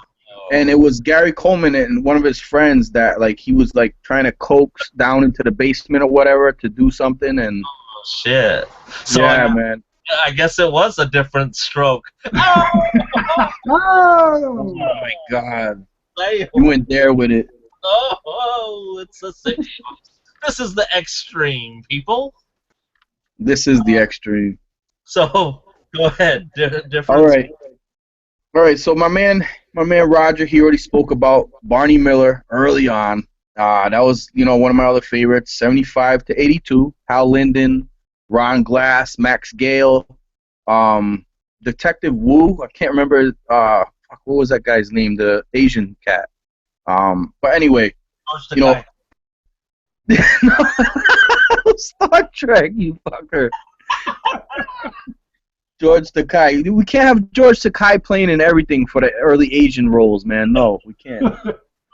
So, yeah. Anyway, Barney Miller, man, New York City. Like, I enjoyed a lot of the, because it was familiar to me. Like all the city shit was familiar to me. I grew up in the city and everything. So, New York City type of shit. Barney Miller, Fish, all that stuff like appealed to me as a young kid, man. Like I could kind of relate to that, So that'd be that one. But I'm gonna skip down and say All in the Family. Finally. With Carol O'Connor. Yeah, man. Gene Stapleton, 1971 to 79. And I can talk. Well, I think I can talk about the spinoff because I don't think you guys have this on your list. And that's Archie Bunker's Place that came in after All in the Family. Your classic. Meathead. Meathead. This was another New York City scenario type of show because it was in Queens where they filmed it and everything. Archie Bunker, your classic.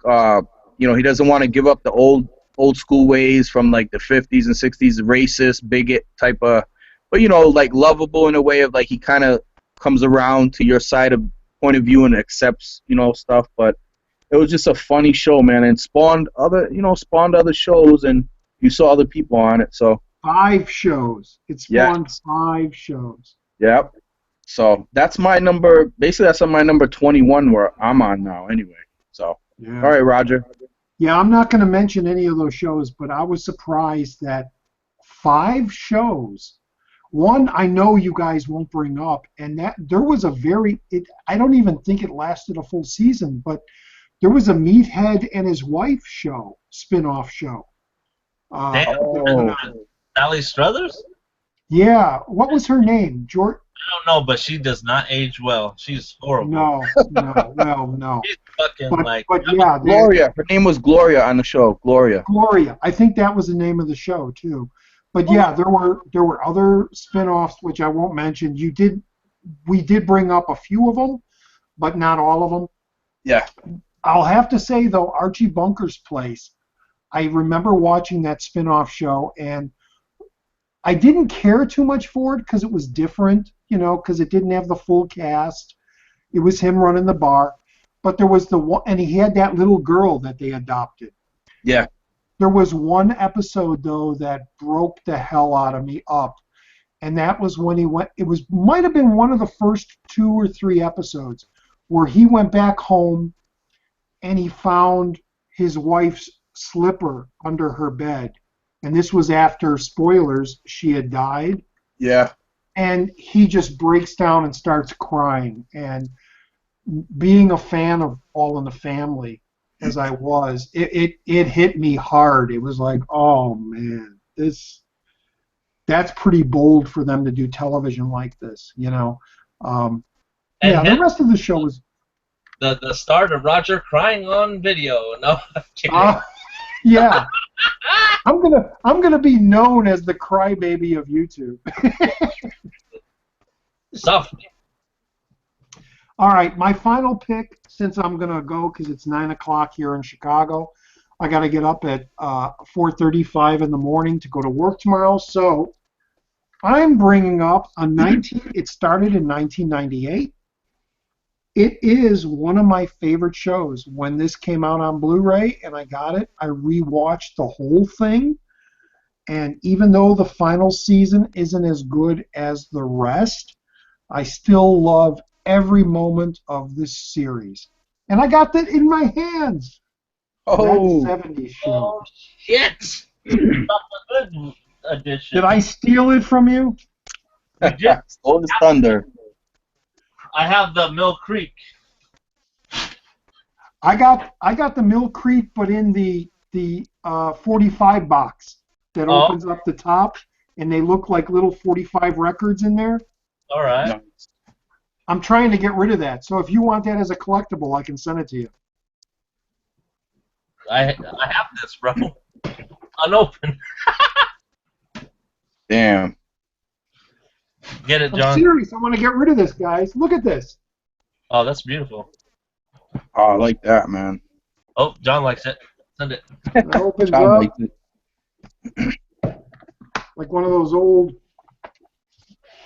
45 things. Yeah, take it. Comes with a book. Comes with all the discs in there. Damn. Blu-ray, if you want this as a collectible, I'll send it to you. Hey, man. They hit me up sometime, maybe after the show. I'll take it. Or you. Seriously, I'm making an online offer. I don't want this. I'm not asking. Jeez. Oh no. Now it's broke. It's broke now. I'm not asking anything for it. You want it, you got it. It's Yeah, DVD. just tell them. Like, at least you can pay for the Send ship. me a private message. All right. All right, man. That 70s show. Blu-ray. I love the show. I love all the characters. I love, gosh, Mila Kunis. Who'd have thought Mila Kunis and Ashton Kutcher being a couple in a situation comedy would eventually get married and have a bunch of kids in real life? Right. You know, yeah, Danny Masterson, Vilderama, him, and gosh, so many great people. And what's her name being on Yellow is the New Black? Yeah. Oh man, Yellow. so many great, Bro. You said yellow. so many great actors, so many great actresses. I love the show. It speaks to me because I grew up. I was the age of Eric Foreman as this show was going on at that time. You know, as he was a teenager, I saw Star Wars in '77. So I was dealing with girl problems back then. Although I didn't have a girlfriend, I had many, but I was dealing with that stuff. I had friends. We didn't get high so much, but we drank a lot. We hung out in my basement, just like, you know, those guys. And it spoke to me. And it's weird. It's weird. As I'm going, because this is my last final, hey, I'm going, guys. I was watching the show, and a friend came by and says, oh, it's all right. It's situation comedy. But aren't you watching Freaks and Geeks? And I'm like, no, I heard that show isn't that great. Well, Freaks and Geeks is brilliant. If you guys haven't seen that. It was just remastered and released on Blu-ray also. But I love that show because I did watch it. But this is a whole nother beast. This is, again, we're talking situation comedy. And gosh, Red Foreman, you know, the old, you're a dumbass. You know, that whole thing is brilliant. And he's from RoboCop. He's the bad guy from RoboCop. Yeah. Kurtwood Smith. Yeah, and Kitty, such a great actress. Her laugh. Everybody in that. A lot of James Bond girls are in there. Yeah, I love the show. That '70s show. That's my final pick for the television talk, TV sitcom talk for today on WHOREDER's channel. In that era, were you a fan of Brady Bunch? Because that was my next Brady Bunch. I didn't bring it up. There's quite a few I didn't bring up. Like I said, quite a few All in the Family spin-offs I didn't bring up.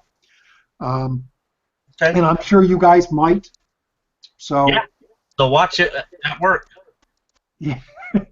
I'll watch from this point on tomorrow morning when I'm at work. I'll watch your uploaded stream to see how you ended and how you said I was an idiot. Exactly. Hurry up, Roger. Get out so we can talk about you. All right, guys. Oh my hey, God. Porter, thanks for having me. John Steele, great talking to you finally. And next time I'll have headphones and a mic, and it'll be good. All right.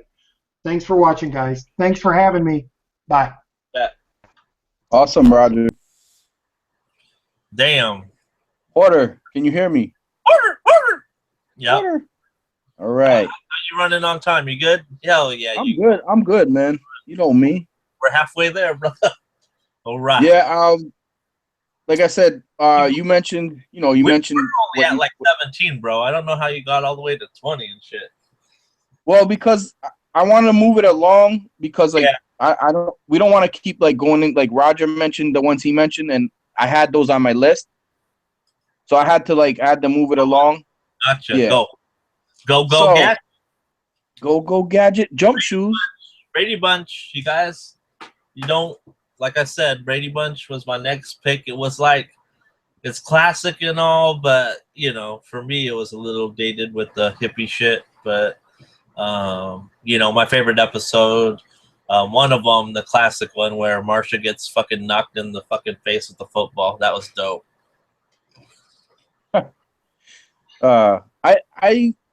I kind of got into it, but I didn't, if that makes sense. Like, it wasn't something I rushed home to watch, but if it was on, I'd watch it type of thing. Yeah. I always like a G.I. Joe. You didn't run home watching G.I. Joe? No, I didn't run home and watch G.I. Joe either, but for Brady Bunch, man, I always remember, I think it was one of the later seasons where they go to Hawaii and they leave and they go back home and he's got like a fucking tarantula in his bag or whatever and it crawls on him and shit. Yeah, yo. It was probably like one of the episodes that was a little bit longer, or it was like a, you know, like a cliffhanger type episode. I remember that one, but I'd watch it from time to time, but I wasn't really invested in it. You know what I mean? But all right. So because I've had to jump around so much, I don't think I'm gonna like use numbers anymore. I'm just gonna say the shit. Don't use numbers. No, I'm not. So for me, I got this other one I'm going to talk about right now. I don't think Hoarder's ever seen it. He's much too young, but it's a show from 1974 to 1978. It starred Jack Albertson, Freddie Prinze Sr. Oh shit! Scatman Crothers was in it. Scatman Crothers, who we know from the voice of Hong Kong Phooey, and various other things. And that is Chico and the Man. Hell no, I never heard of it. Yeah, you need to go look that up, man. It didn't last that long, but it was an awesome show, man. Chico and the Man. Tragically, Freddie Prinze Sr., Freddie Prinze Jr.'s father, he committed suicide, man. Back towards the tail end of when the show was on. So probably around 1978 sometime. Little Freddie Prinze Jr. was little boy there still or whatever. So yeah, it takes place in L.A. Freddie Prinze plays a Mexican who goes to work for the old man. They call him the Man. Jack Albertson, an old white guy who's kind of on the Archie Bunker tip, like a racist type. You know what I mean? He's kind of a little unaccepting of Chico and everything at first, and the whole Mexican culture, and just everything changing within the climate of, East LA area type where this guy lives and all that. So Chico and the Man, based off, I think the director or the person who created this show based it off some skits that Cheech and Chong used to do. So he followed Cheech and Chong around when they were doing their early stuff, comedy skits and all that, and he based his show off one of the skits that Cheech and Chong used to do. Chico and the Man, 74 to 78. Yay! Damn. When you say Chico and the Man, I want to say, what's that one song? Better than a Chico stick. I'm bigger and thicker than a Chico stick. All right. I'm going fucking 90, like mid-90s on you now, so you might not heard of this. You probably heard of it, but...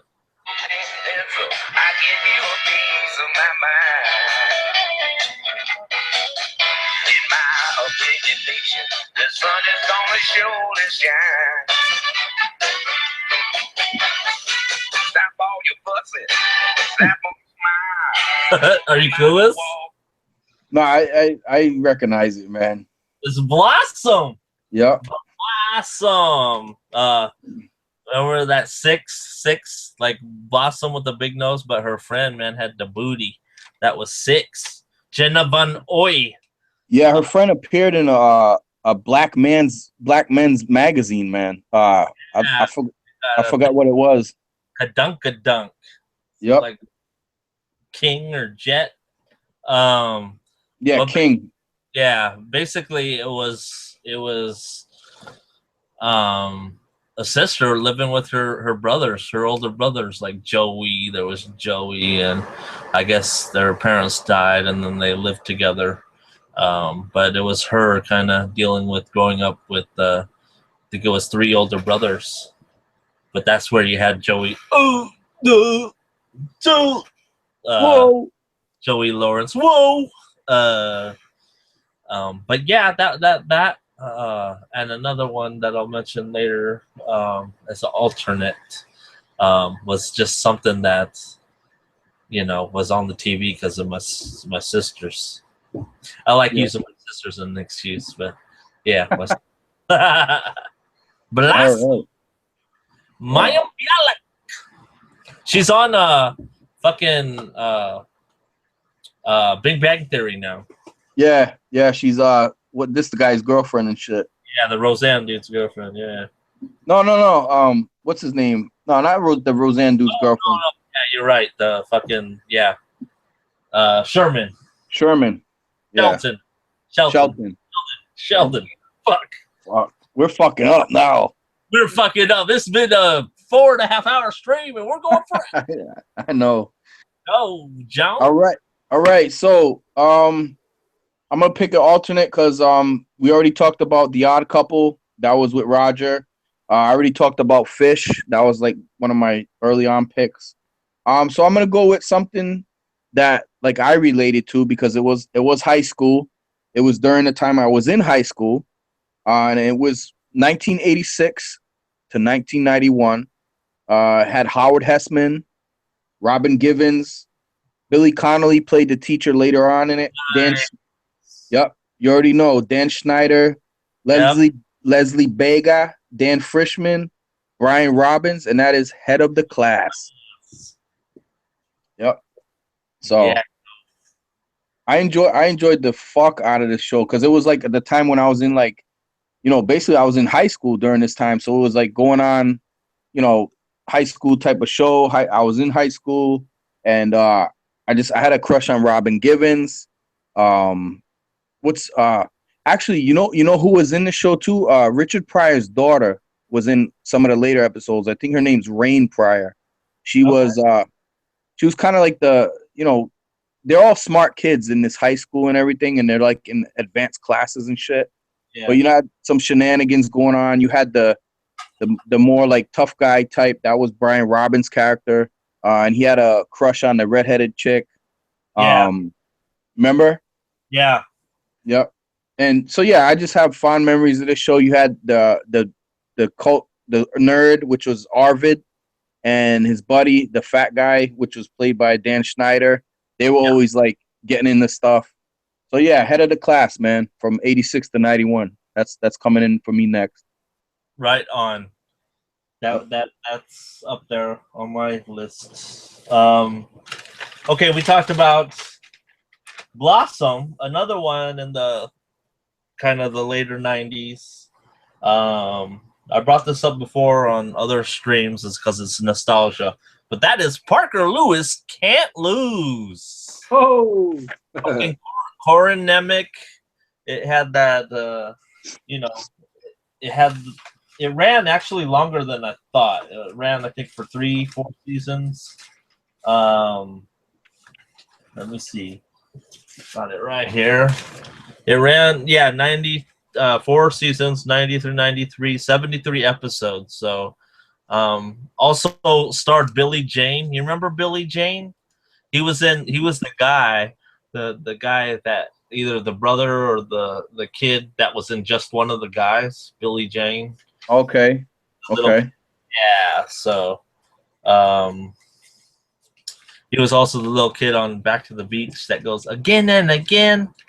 But that's it. We got one viewer, and that is Leroy Green in the house. Damn, one viewer? Fuck. No, it's 3. All right. But people go in and out. I hear you. Stream, bro. People can't watch fucking us talking about. But they'll rewatch it. Don't worry. Go. Come on, it's YouTube land, ma. Come on, what the fuck? Hey, YouTube. Hey, YouTube.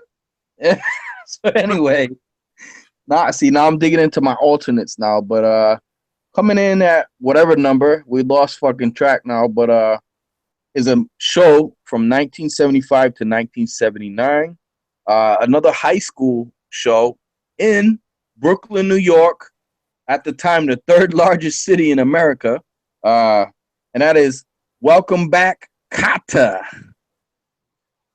with Gabe Kaplan, John Travolta. Huh? Gabe Kaplan's a professional poker player now. That's what he does. Yeah, Gabe Kaplan, man. Yep. John Travolta, Lawrence Hilton Jacobs. The Sweat Hogs, man. We all remember that. It was just you had you had what's his name? Horshack. You had what's his name? The other character, the Puerto Rican Jew. That guy. He was funny. It was just a good show, man. Like a real good show, and I enjoyed it a lot, man. So Welcome Back, Kotter, for me, man. How does the theme song go? Shit, I don't even remember, dude. Yeah, see. That's another one I need to get on. That I would like to get on DVD. The series. So. Yeah. Leroy got a hard on for Simone. That was her name on Head of the Class, the redhead. Yeah. Okay. And then you liked Sarah, the light skinned black girl. Yep. Yeah, me too. Oh, Rain Pryor. Damn, I remember her. She ugly. Yeah, man. Yeah, she's pretty ugly. Let's see. If you went with that, welcome back, Carter, then I'm gonna go with Uh-oh. Miracle. Can I have some cheese, please? Family Matters. So, Family Matters, that's number 19 for me. That's just something, you know, it was like, you know, mid 90s. Or like I think it came out in 92 to 2002. But it's basically one of those shows that you just go on and it's just the antics you had. Fucking what's his name? The brother. Oh, yeah. And the sister. I don't know. Leroy knows more about fucking Family Matters than me. So, anyways, Urkel baby number. Well, Carl was the father. The dad from Die Hard. Yep. Die Hard. Yeah, man. Keep it rolling, dude. All right. So next up, I'm gonna mention something that Roger brought up, which was this is a spinoff of the All in the Family show. It was actually one of Archie Bunker's neighbors. You know, he had his ins and outs with the neighbor, and that was George Jefferson. So coming in at whatever number, like I said, from 1975 to 1985. So it actually went for 10 years, man. And that's the Jeffersons with Sherman Hemsley, Isabel Sanford, and Marla Gibbs, who went on to play in 227. Two totally unrelated characters. But the Jeffersons, man, he was a character, man. When he do his dance and everything, and you know, he went on actually to do another show too. Amen. Yeah, amen. Yep. So that was, you know, the Jeffersons for me, man. So 1975 to 1985. Right on. Right. From 1986 to 1993, you had two guys. One was Balky. Oh shit. That's Perfect Strangers. You know, Yeah. Perfect Strangers. Yep. So pretty comedic. Yeah, don't have much to say. We're in our reserves, so Perfect Strangers. Yep. All right, man. I have actually I have only one more left in my reserves, man. Shit, that's yeah, all you down? I didn't like I said, man, I didn't go real deep into the reserves. Yeah, I didn't go real deep into the reserves. I could go. Yeah, I know you could keep going, man. But see, Roger said a lot of mine, so I didn't want to keep saying, you know, more and more stuff about him because we want to move along the stream. Yeah. But I guess my last alternate would be a show that ran from 1990 to 1997, and that is Wings. Holy shit. I don't know if you remember Wings, man. Oh no, I remember it. Yeah. It was basically two brothers that owned the little airplane place, and it's I think it was on off the coast of New England, and they ran the planes. Everything had a guests on it, guest appearances, like a lot of guest appearances actually. Yeah. So yeah, Wings from 1990 to 1997, man. I probably got more invested in the first season because in 91 through 97, that was pretty much my whole military years. Add on a couple years to that, and you got my whole military career. But 1990, I was still in high school, so I kind of watched it.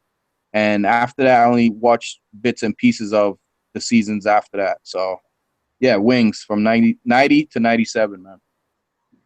Yeah, I remember Wings. Yep. But I also remember at number 20 is The Fresh Prince of Bel-Air. So classic. Now here comes the story. Whatever. Yep. But Fresh Prince of Bel-Air, Will Smith, I preferred him in that show as opposed to his movie career, but you know, it was funny, man. Very, very comedic. You had the butler, Jeffrey, and then Ashley, and then Tatiana Ali. Yeah.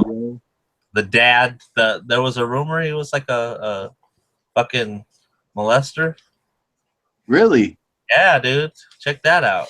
Yeah, the dad. I think that was him.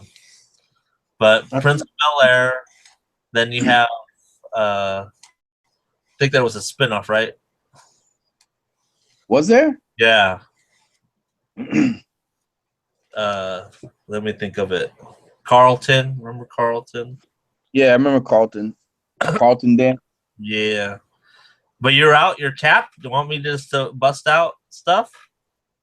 Yeah, you can bust out some stuff. I'll just say about the Fresh Prince, man. Yep. It's funny that they switched up mothers like mid-season, whatever the fuck. So yeah, for real. Yeah. Like they tried to play it like it wasn't nothing. Yeah, that was the funny shit. I was like, damn, this lady got a little lighter and shit. Okay. So Yep. I thought the spinoff was We Are Living Single. Oh yeah, man. Oh, Damn. man. Remember Living Single? Yes. Yes. With so fucking I remember that. With fucking I don't even Tootie. Kim Fields. Kim Fields.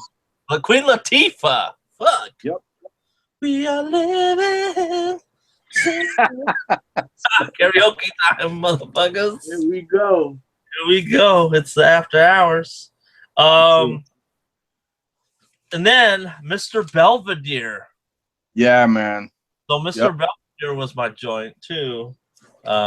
Emmanuel, wasn't it Emmanuel Lewis or was it someone else? No, Emmanuel Lewis was something else.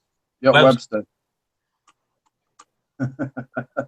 You had Mr. Belvedere. Fucking no one said the Andy Griffith Show. That amazes me. You know what nobody said either? Benson.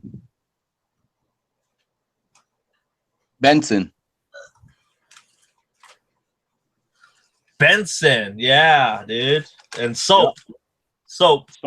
Yeah. Really cool. Yeah, and Mona from Who's the Boss was in Soap. Yes, that's oh shit. Yep. You ever burp? Damn. Okay, just pounding off the list. You remember Step by Step? Yep. The Nanny. Yes, The Nanny. Yeah, yo. Boy Meets World. That's a lot of people. I didn't get into that. News Radio. Yep. You had Spin City. With Michael J. Fox, right? Yeah. Yep.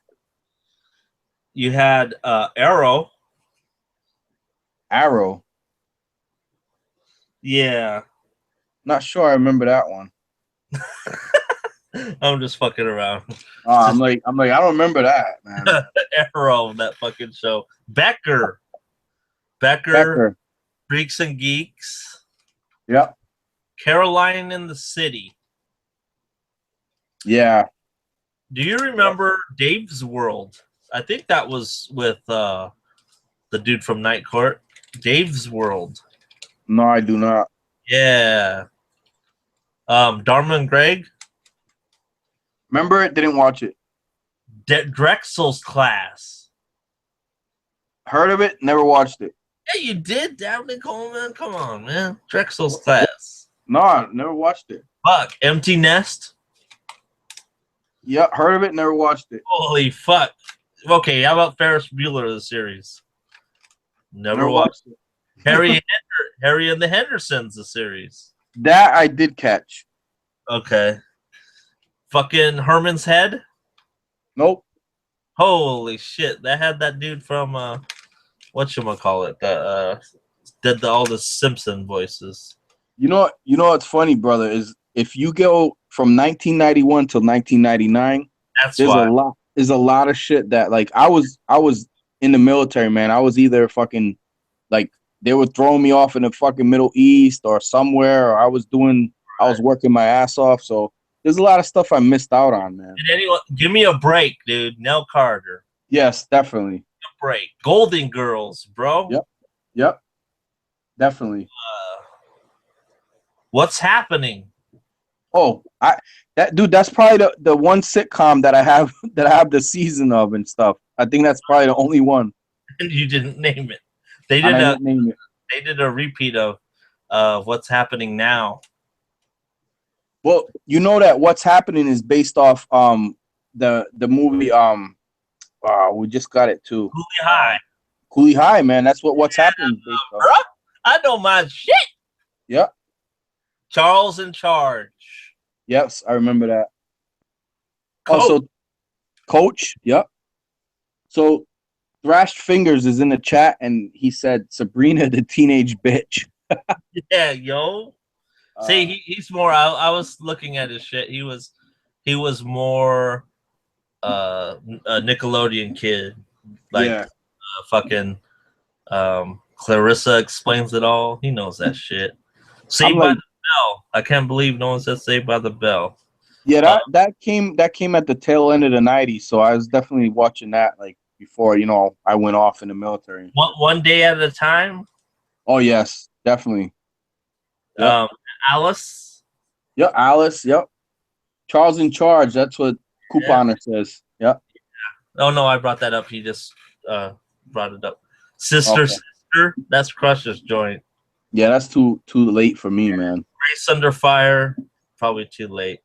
You had Doogie Howser. That was kind of a drama comedy type. Yeah, that was a good one too. Oh. Hanging with Mr. Cooper, yo. Saturday. with your boy on there, Dante Brasco and stuff, man. That's what. No, he was only one episode. What I was talking about, what I wanted to, because we were talking about, because Jordan brought it up, and what was the movie that you guys hanging with the homeboys? Yeah, but he wasn't in that, man. He was in Faking the Funk. Yes. That's what I got it mixed up with. Fucking $70-something Blu-ray. I mean, not Blu-ray. $70-something DVD, man. Yeah. Out of print. Faking the Funk. I need that shit. Adventures of Pete and Pete. Mama's Family was way up on my list, bro. You're 3 hours late. It's all right. It's all right, TN Couponer. It's okay. Is it TN? I thought it was Try. Oh, it's TN. I can't read. TN Couponer. Yep. Northern Exposure, bro. That was yeah. Yeah. You also had Frasier was a spinoff. Yep. Everybody Loves Raymond. Mad About You. Nah, I never liked that, man. Ellen. Everybody Loves Raymond. You know what's funny about that? Did that come out in what? 99? No, 96. All right, 96. What's funny is my daughter was born in 99, right? And the funny thing about that is when she got a little older, she loved that show. Everybody Loves Raymond, man. She loved it. I don't like the whatever his name is, the main actor in that. Oh no? No, he's a little bit too dry for me. All right. Voice. Silver Spoons, motherfuckers. Yep. Dinosaurs. Wow. No one said Alf. Hey, Couponer, man. Happy days. You're 4 hours late. Yep, Brady Bunch was already said. Yo, so. Hit the rewind button, sir. Punky fucking Brewster. Wow. Punky Brewster. That was my jam, my sister's jam. You said amen. Amen. Come on, we got to bring it back old school. Leave It to Beaver, man. Yep. Dobie Gillis. Dobie Gillis. With Gilligan from Gilligan's Island. He was in that. Mary Tyler Moore. Yep. My Three Sons. Yo, man, I used to like that, man, that show actually. Sons. Gidget, yep. Murphy Flying Nun. Yep, Murphy Brown. Designing Women. Never got into those. I know of them. I never got into them though. Yeah, either. They had the show on HBO, Kids in the Hall. Wasn't into Yep. that. MASH? Would you consider MASH a comedy? Yeah, absolutely, man. Yep. MASH. Kate and Allie. Yeah. Kate and Allie. Sledgehammer. What's Dude, that? That was fucking funny. Would you I thought Sledgehammer was a cop show. It was more comedy than anything. Oh, I don't remember. Oh, fuck. A couple of these that 90s that I have, but haven't even opened because I think I got it for like 15, 20 bucks. That is TN Couponer said Chips, but I don't consider Chips a sitcom, though. It's not a sitcom. That's like in a couple weeks we'll talk about primetime TV shows. Third Rock from the Sun I got, and then Yep, that was definitely The King of Queens, which he brought up that guy before. Kevin James. That's who the actor was, Kevin James. Tracy Ullman Show. Yeah, yo, that's what spawned The Simpsons, man. Yep. And then let's see if I got it. Holy shit. Fuck. I still got a whole fucking page. The Hugleys. Who? Hughley. Oh, the Hugleys. Yeah. Your dad. Yep. Just Shoot Me. Yep. Your wife mentioned this before. Just the 10 of Us. Yes. Yep. My Two Dads. My two dads. Veronica's Closet. I don't never watch that. I didn't ever watch that one, dude. Me neither. Sinbad Show. Yes, I remember the Sinbad show. You brought up Beverly Hillbillies. Yep. Stark Raving Mad. You ever heard of that? No. Couponer, bro. Family Matters. I mentioned like 20 minutes ago. So, bro.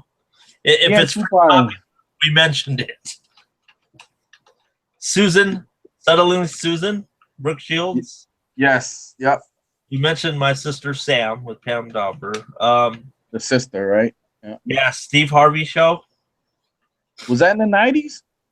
96. Okay. 8 is Enough. Oh, dude, how the fuck did anybody forget that, man? It's a comedy though. That's kind of one of those. It isn't. Yeah, it is enough. Yep. It was a little bit drama. Yeah, coupon. Your coupon expired, boy. You're late. You remember this show? Only 2 seasons, only 20 episodes. What is Fucking it? Rags to Riches. No, man. My joint. Rags to Riches. Yo, I think there was a show in the 90s called Homeboys in Outer Space. Whoa. Fuck. Yeah, look into that. I'm pretty sure it was, yo. Nah. Homeboys in Outer Space. Of course. Fucking Leroy probably knows. Father. Yeah, that was a sitcom. Yeah, I'll go with that. Mr. Ed. Mr. Ed, man. Ooh, My Favorite Martian. Yep, My Favorite Martian. Yep. And then Donna Reed. Car 54, Where Are You? That's all. Yep. Father Knows Best. Dennis the Menace, 59. Dude, that's a mad old show, but yeah, that show was pretty good. Old show. Here's coupon or not Thrash Fingers. That's So Raven. I had a girlfriend that made me watch that. We fucking I kind of liked it at the time. Jamie Foxx Show was actually City Guys. Do you remember City Guys? No. Neither. Moesha? Moesha. And the Wayans Brothers. But that's pretty much, I want to double check because the rest is, I think, yeah. So the next episode to wrap up TV shows, we might not do it next week, but definitely probably in the next couple weeks, will be TV shows of variety in natures, which is kind of kids shows, any primetime shows such as, A-Team, any action, MacGyver, spoiler alert.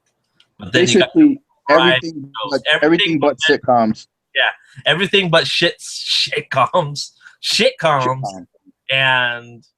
and game shows. So we're gonna have a little bonus here. Not that we need to eat up time, but we're gonna talk about game shows because game shows, you know, that was just as fun for me as sitcoms was some of the game shows.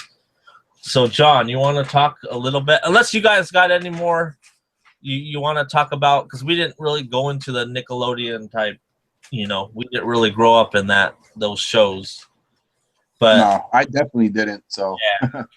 So we're gonna talk game shows, guys. Anything that pops up in your head, John? Yeah, man, definitely like some old school stuff. Win, lose, or draw. That was probably one that I really liked a lot. Who was it? What's his name? Dude with the afro. Yeah, he. Connery. I could have swore he hosted something else too. Yeah, he did. Yeah. So yeah, for I'd say Win, Lose, or Draw was one that I enjoyed because, you know, I like artists. I'm an artist. I like drawing, and you know, I still like playing that game. Like I like trying to, you know, play if I can play with my kids and my wife and draw some shit. It's just funny to see when people can't draw and they draw some shit and like that's a B. Like, motherfucker, that is not a B, man. Like, or you know, whatever. Just funny shit, man. But yeah, Win, Lose, or Draw, man. Funny, good shit. Yeah, Win, Lose, or Draw. That's one that I would rush home to go see from school because it played like I think right at 3 o'clock, so I had to book my ass home to catch it. Channel 5, can't forget it. I know this is one we talked about it earlier, but fuck, it's a game show. It was prime time. That was American Gladiators, dude. Yes. American Gladiators, where fuck, that was fucking fun. Look, now they want to do the whole chat's talking about Nickelodeon shows. That's their group. That's their thing. So yeah, definitely American Gladiators was fun because it was like a competition, but it was like you had to be athletic you had to be strong to get through that fucking thing with the wheels and climb the wall. So it really tested your agility. So it was fun seeing the characters, like they had like fucking whatever, like they would be like ice and thunder and you know, like shock. So yeah. That's pretty much what I remember of American Gladiators. I remember that game though, that they would have to get the footballs in the fucking little garbage can type deals. Yeah. Yeah, and they knock them around so they couldn't do it and shit. Yeah, I love that show, man. That's something that came on. It came on at nights for me over here. I remember when that used to come on. That predates, like, you know, the ninja show that's on now, the ninja competition. You know, with all the physical challenges and all that shit like that you got to do. But yeah, I remember some people would get fucked up in that show too, American Gladiators. They would actually get hurt. Yep, and they come on. They would have all. They'd be all like fucked up. Like some people would get really hurt in that, and like, you know, like damn. Now they got fucking that. I even forget, but it's that like fucking contest where you have to fucking do that obstacle course. It's pretty hardcore. What, nowadays? Ninja Warrior, yeah, Ninja Warrior. Ninja Warrior, man, that's a fucking badass show too right now. Yeah. But we don't talk about that. It's retro, boy. Yeah, retro. So American Gladiators predates Ninja Warrior by a few years, man. Quite a bit. So go ahead, bro. All right. So for me, another one would have been. I'm not gonna steal your thunder. I couldn't, because I know that's your favorite game show. But don't do it. Don't do it. I'm not. So I'm gonna go with I saw somebody in the chat mention it, and that was Love Connection. Yeah. Yeah. TN Couponer mentioned Love Connection. Huh? Chuck Woolery. Chuck Woolery, man. Yep. That was a good show, man. You know, it was enjoyable, man. Yeah, sometimes they'd have a bad experience, and it was funny. It's fucking. Chuck Woolery. Yeah. So TN Couponer says that Chuck Woolery hosted Scrabble and Love Connect. Yep, he did. So, cool. Yeah, Scrabble was a fun one too. But before anyone else spoils it, I have to say my joy, like my number one show over cartoons, over sitcoms, over any other game show, over any other fucking thing was Supermarket Sweep. That was my joint. Supermarket Sweep. It was, I think it was on the Lifetime Network or the Learning Channel. It was Lifetime or TLC. TLC, I think it was. But anyways, you know, you had a partner. You had to have a partner. Sometimes it was husband and wife or best friends, siblings. But you know, they would ask questions about whether prices, but you would gain a dollar amounts, or no, you would gain seconds for the actual sweep. And so they would have like they would like have a blank word and then start entering letters, and then just say, he would say one word. Like if it was Doritos, he would say chips and then give like a letter in there. And then if no one got it, then the next person behind them, they would take turns. And then he would keep going and saying, nacho, you know, Cool Ranch. And then he would keep doing that until, you know, they run out. And then it spells the whole word. But anyways, you know, if whoever had the most seconds would go on like this spree. All of them would go on the spree, but the more seconds you had, the more time you had to shop. And so you pretty much had usually the more stronger the athletic person go with the cart, because you're like cases of Tide. Like people would fucking, I think the limit was 5 or 6 of the items. So you see motherfuckers getting like boxes of diapers and Tide. But I saw this one episode. I tried to look it up. I couldn't find it. But this old fucking lady hurt herself because she was carrying like those fucking 20 pounds turkeys and shit, or ham. She hurt herself. She like fucking. I think it was like it couldn't have been live, but it was like it was so awkward at the moment that they let the other person, her partner, substitute for her. Like right. Hurt herself. But that's Supermarket Sweep, baby. And then the winner of that, when their time ran out, whoever had the most, like they could get different carts to fill up. And I was wondering, why did someone fucking just like fucking go to the fucking medicine aisle and shit, or the spices? I was like, the fucking like the electric razor aisle, shit. But people don't think, man. And like when you're in a time type of thing, you're like, oh, I'm gonna go pick the biggest thing because that's probably like what costs most, but not always. Sometimes the smallest shit will cost more than everything else, man. Yeah. So Friday the 14th said my mom watched Supermarket Sweep. Oh, thanks. That's probably how I got on it. That's probably how you did, man. But no, I mean, as far as like even me now shopping, it's like, when I do groceries, I look at that type of shit, man, like the most value. And, you know, I mean, I have to now. I'm retired. But you have to be kind of frugal and shit when you're shopping. But they would name, like, questions or riddles about products, and you would have to go grab them. This is for the bonus round. And then the last one, I guess 3, it would have $5,000 like next to it. And I'm like, even if you didn't know it, like some people, it's like right in front of your face, the $5,000 is all fanned out on the shelf. I was like, look, fucker, it's right there. Yeah, that was my joint. You know what I want to ask you, like, because maybe you know, are there any game shows that are out on DVD or Blu-ray? Any seasons of game shows? Other than thinking of like Double Dare or some of the Nickelodeons, because I would see that, but I doubt like fucking Wheel of Fortune or Price is Right or Let's Make a Deal is on there. I wonder why. Like you would wonder why they won't do that. Like that there would be interest in that. Like somebody would want to see like old school Price is Right or whatever. You know what I mean? Yeah, we got to start popping off because couponers trying to steal our thunder and shit.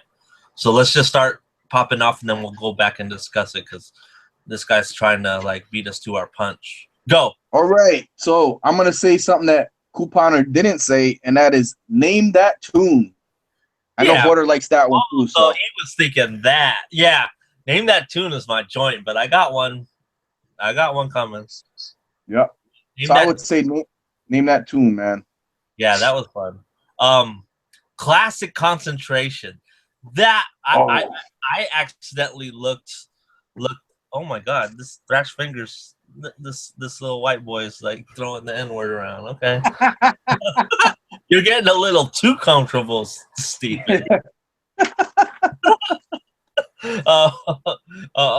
Anyways, we're pretty much Classic Concentration was like they match prizes. They're like it's a board, you know, like a regular, like you're playing with a deck of cards. You match them and you can take it. Yeah. So this one is Alex Trebek actually, and then the grand prizes are cars. He has like cars lined up on the stairway, and then you would have like the whole trick was to match. Like you would take turns matching, and then there would be a puzzle revealed. Each one there's a puzzle revealed underneath all those after you've done matching, and then you could guess. It would have pictures plus. So for example, they would have drawings like of a tie. Plus M would equal time, and then they would just draw a whole picture of stuff, and you would have to guess that phrase. And then at the end, they would have a bunch of cars where you would have to match. It would be like numbered 1 through 25, and you go 1, 2, 1, 3 to see if you could match them. And if it said like Mazda, then you would have to find it, and you would be to reveal. And the last 2 pieces that you matched would be the car you won. And I remember one guy, your max time to be there was 5 times. He won 4 cars. He won fucking 4 cars. That's fucking enough for his whole family and shit. Yeah. Huh. Damn. All right. So that one, I don't think anybody said the Hollywood Squares yet. Nobody said that because Hollywood Squares was the joint. That's old school. Oh, they said they had there is a DVD of The Price is Right. Oh shit! On second spin, they have a 4 DVD set of The Price is Right. Nice. Thank you for the info, couponer. We're gonna check into that. So hook us up with some coupons, yo. Yo, send us some coupons so we can like maybe get some off of that Price is Right set. Yeah, so we actually can make the price right. Oh, oh shit! So what do you got, man? What else you got? So you said Hollywood Squares. I'm gonna say it's another shopping show. That's Shop Till You Drop. This was like a fucking mall. It was like kind of like a upstairs, downstairs, and you would just go run up and pick what the prizes that you want. It was kind of, I have to refresh my memory, but that was one that was kind of the same line, supermarket sweep, but it was like it was like you would get to go in a particular store and just fucking grab stuff. It was great. So couponer said that it's $8.99 for that second spin 4 DVD set of The Price is Right. Send it. $10 ship. Yeah. $10 ship. I'll get it. Go get it for me. $10 ship. So I'm gonna ask couponer because he's in the chat right now. Is it with Bob Barker or is it with Drew Carey? Is it the old school Price is Right or? It has to be old school, bro. Well, not necessarily because I mean the Drew Carey one's been going for a while too now. So maybe it's a mixture of both because the way I see it is 4 DVDs. Hell no. So like 2 and 2 maybe, like two Bob Barker, 2 Drew Carey. That'd be cool if they did like that. Like look it up. Yeah. I'll wait, man. I'll wait. All right, so another one. We said Windows a Drawer. We said Love Connection. They mentioned Double Dare, Scrabble. Nobody said Family Feud. And I'm not talking about the one with Steve Harvey. I'm talking about the one with Richard Dawson, where he used to kiss all the ladies all the time and shit. Oh, yeah. Homeboy was trying to be the Mac of the motherfucking game show. It's the return of the Mac. Turn up, Mac. All Oh right. my lord. So you guys kept on going about Scrabble, Love Connection, that kind of. But I'm thinking, and the game shows on, Double Dare and all that. Those are great. But I'm thinking of MTV. You remember Remote Control? That was my joint. Oh, some of these guys remember that. Yep. Adam Sandler, dude, was on it. Carrie Rohr, right? Yeah. Carrie Rohr, yep. She was, yes. So, and that one dude, the head dude, Corbin, something like that. He was on Saturday Night Live too. Okay. Remote Control, man. They would play like music videos on the TV screens, and then you would stop it and guess. Like at the very end, you would guess the artist and shit. So Remote Control, MTV, bam. Yep, Remote Control. I remember that. Let me see. Another one nobody mentioned yet was The Joker's Wild. Remember that one? I remember it. Yeah. So I remember that too. That was one I used to watch. What else? You remember the host was, what's that? Dick Clark. No, it wasn't. It wasn't Dick Clark. It was some other dude, but I forget. Not in The Joker's Wild. No. I'm talking about something else. Okay. Tic Tac Doe. You ever heard Tic Tac Doe? Oh, Tic Tac Doe was awesome. It's funny. This is funny how they made a whole show out of that shit. Like, really? Yeah. I was like, some people didn't even know. Like, I was, fuck, you got 2 X's, and then they would pick something else. It's like, fuck, pick the corner one. You can make it. And they wouldn't see it or have a brain fart. It was like, you stupid bitch. Yeah. They'll get like fucking the dumb on the last round or some shit. Yep. Damn. Yeah. Couponer, they have episodes of everything on YouTube. Anything you type in. Yeah, we were talking specifically like if there was anything on DVD. So yeah, Couponer, that's cool that you clarified that the Price is Right is maybe that's the only thing for that is on DVD or Blu-ray or whatever.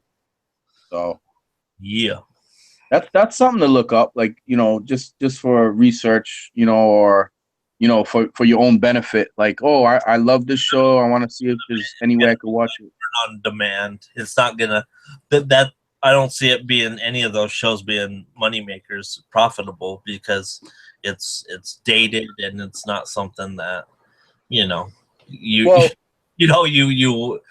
can watch a couple of episodes, but it's the same thing. It's pretty darn redundant. You know what? I get that, but the only reason I would argue that point with you is because what if like somebody was actually on the show, or they were in the crowd, or they knew somebody in the crowd? Yeah, they would buy it, but to manufacture that is going to be so much money than just a couple hundred people. You need like thousands. Because like my wife was telling me, like, when she was on a game show like in Puerto Rico before, and I don't know, she was telling me this. I'm like, I don't remember what game show it was, but she told me, yeah, I was on a game show. I was in the crowd and everything. I'm like, cool. I'm like, but if you didn't tape it or you didn't have somebody tape it for you, that's like lost. Like you probably never see it again, type of thing. You know what I mean? So, yeah. Yep. But yeah. I mean, especially in Puerto Rico. Yeah, like I don't even know what game show that was that you were on. Was it a game show or just a regular variety show? Yep. Okay, and what was it about? What did they have to do? Like she said, it was 2 different cities against 2 different cities. They had to do different competitions, and you were just in the crowd, right? Spectator.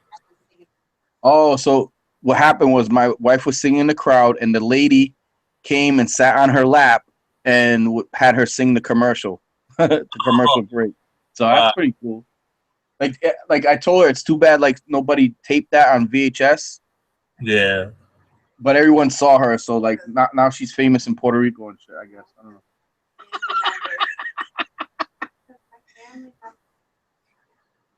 Yeah, but somebody should have thought to fucking tape it.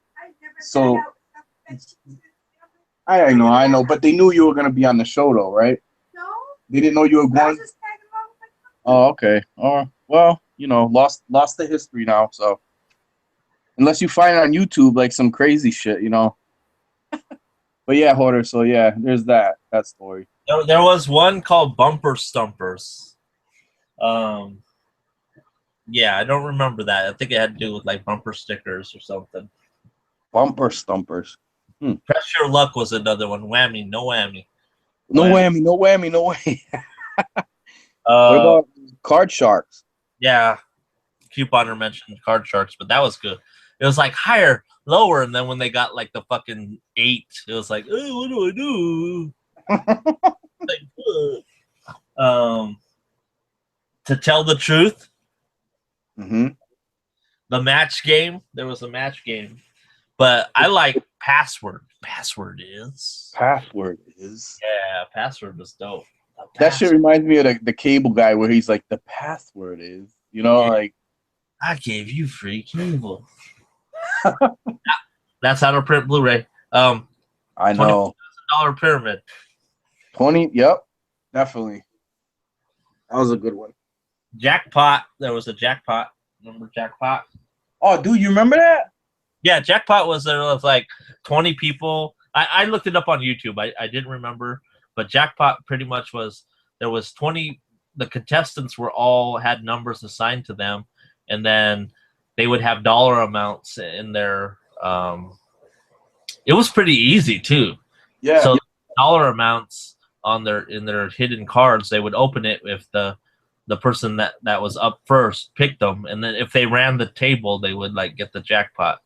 But or no, there was a jackpot within the 20, and if it said jackpot, then whatever that value amount, you could either go for it now or you could wait until you add more to the jackpot. So it was silly because it was like, if you need this. Yeah, some of the riddles are stupid. Like, you need this to know where you're going. You need this piece of paper to know where you're going. So, oh, I'm a map. It was stupid. I think you talk about like Supermarket Sweep and all that and those type of shows. Yeah. That reminds me of something that I actually watch now. And that's Guys Grocery Games. Yep.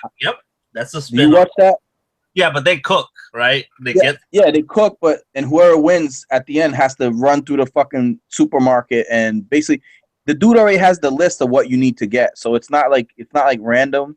And you just like go grab a fucking jar of nutmeg or whatever. Like, yeah. But you still have to find the shit, and you're running like a fucking rabid dog through the aisles trying to get this shit, man. So yeah. But yeah, that reminds me of that somewhat. Supermarket Sweep. That'd be cool to try and YouTube that and go see if there's old episodes of that online. Coupon or Deal or No Deal was 2000, so that doesn't make the cut, bro. Sorry, this is retro. Man. Let's Make a Deal. Monty Hall, not with Wayne Brady. Monty Hall. That was fun. They would dress up in the audiences, and sometimes. Even Monty Hall could have a ball if his assets are in order. Yeah. It's from an old rap song. I've seen it. Where in the world is Carmen Sandiego? Dude, when I was in school, dude, I think I bought a game online with that. It's so fucking fun.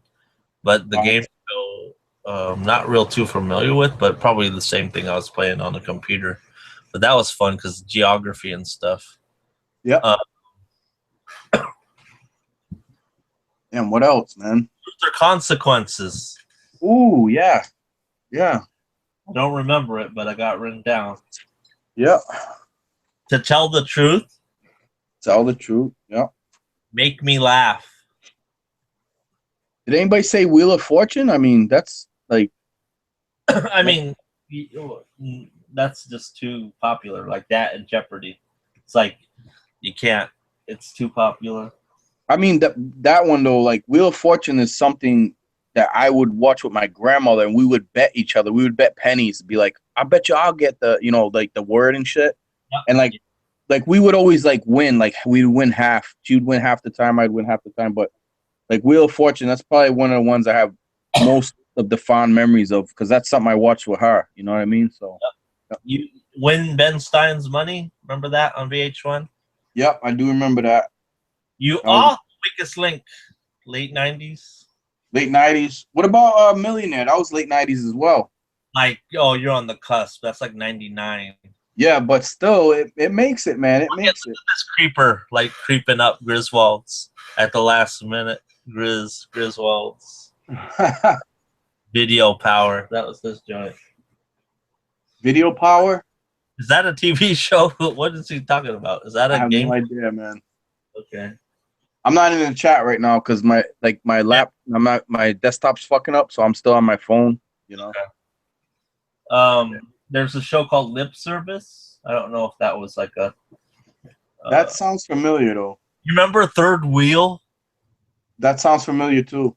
Dude, they would have a date.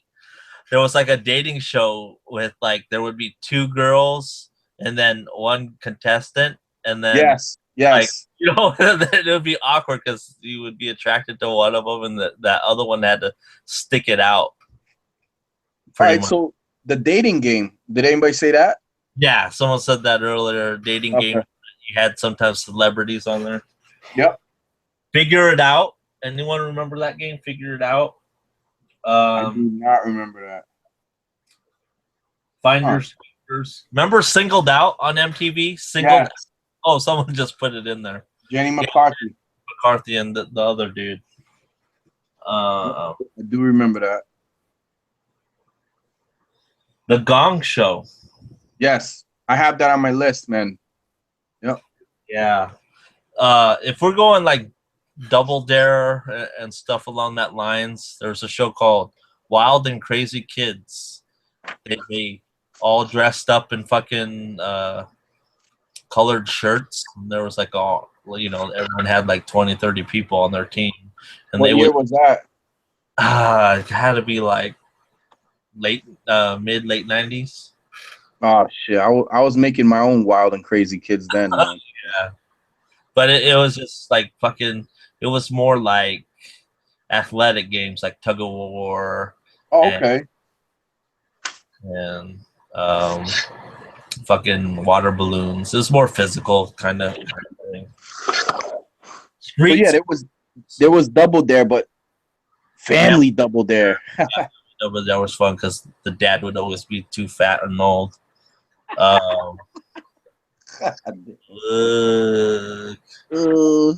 see, they forgot that one. Wild and Crazy Kids with Donnie Jeffcoat.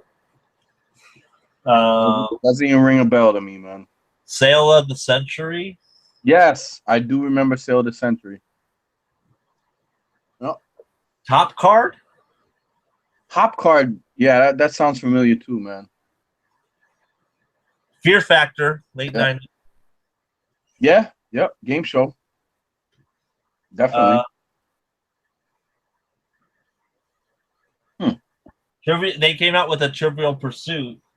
Yes, they did. Yes, they did. And Greed. There was a show called Greed. And I remember, like, people would be greedy. I forget the concept, but I just remember, like, they could have won 50,000, but they got greedy and then they fucking blew it. Greed. What about Deal or No Deal? Did that come out on the cusp, or did that come out in 2000? No, that's 2000. Okay, all right. So it doesn't make the cut then. No, but they had categories. Yep. Boulder Dash. I mean, there are some that only lasted. Like they were trying to make core games into real life things that didn't work. Scrabble was a big one. I love that one. Mousetrap. Did they ever make a Mousetrap? Probably. Dance Fever. I don't know if that might have been the game. Dance Fever. Yeah. I remember a fucking show called Dance Fever with Danny Terrio back in the 70s. Then maybe I That's not a game show though. It might be. Maybe it's something that came out later on. Dance Dance Revolution. 1 versus 100 was like 2000s, bro. That was like 2005. Wah, wah, wah, wah, wah, wah, wah. Nice try, dude. Nice try. I did research and I can't think of it anymore.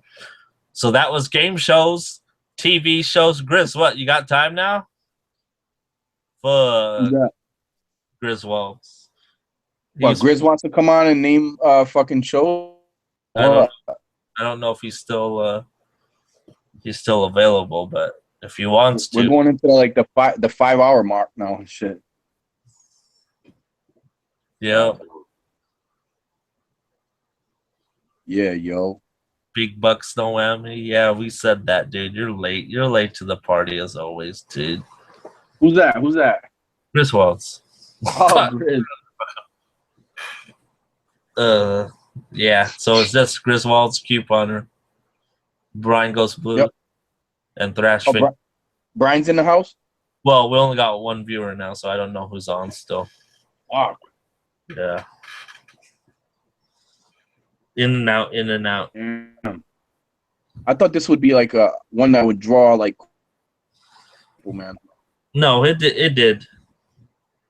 I mean, Yeah. it could be the timing of it, but you know, it's. I don't know. Sometimes you get topics that a lot of people can't relate to. They can't True. relate to, like, you know, some old school TV shows, like a lot of these people, like Nickelodeon, where we didn't really mention Nickelodeon. I didn't have cable, so sorry. I'll put it this way.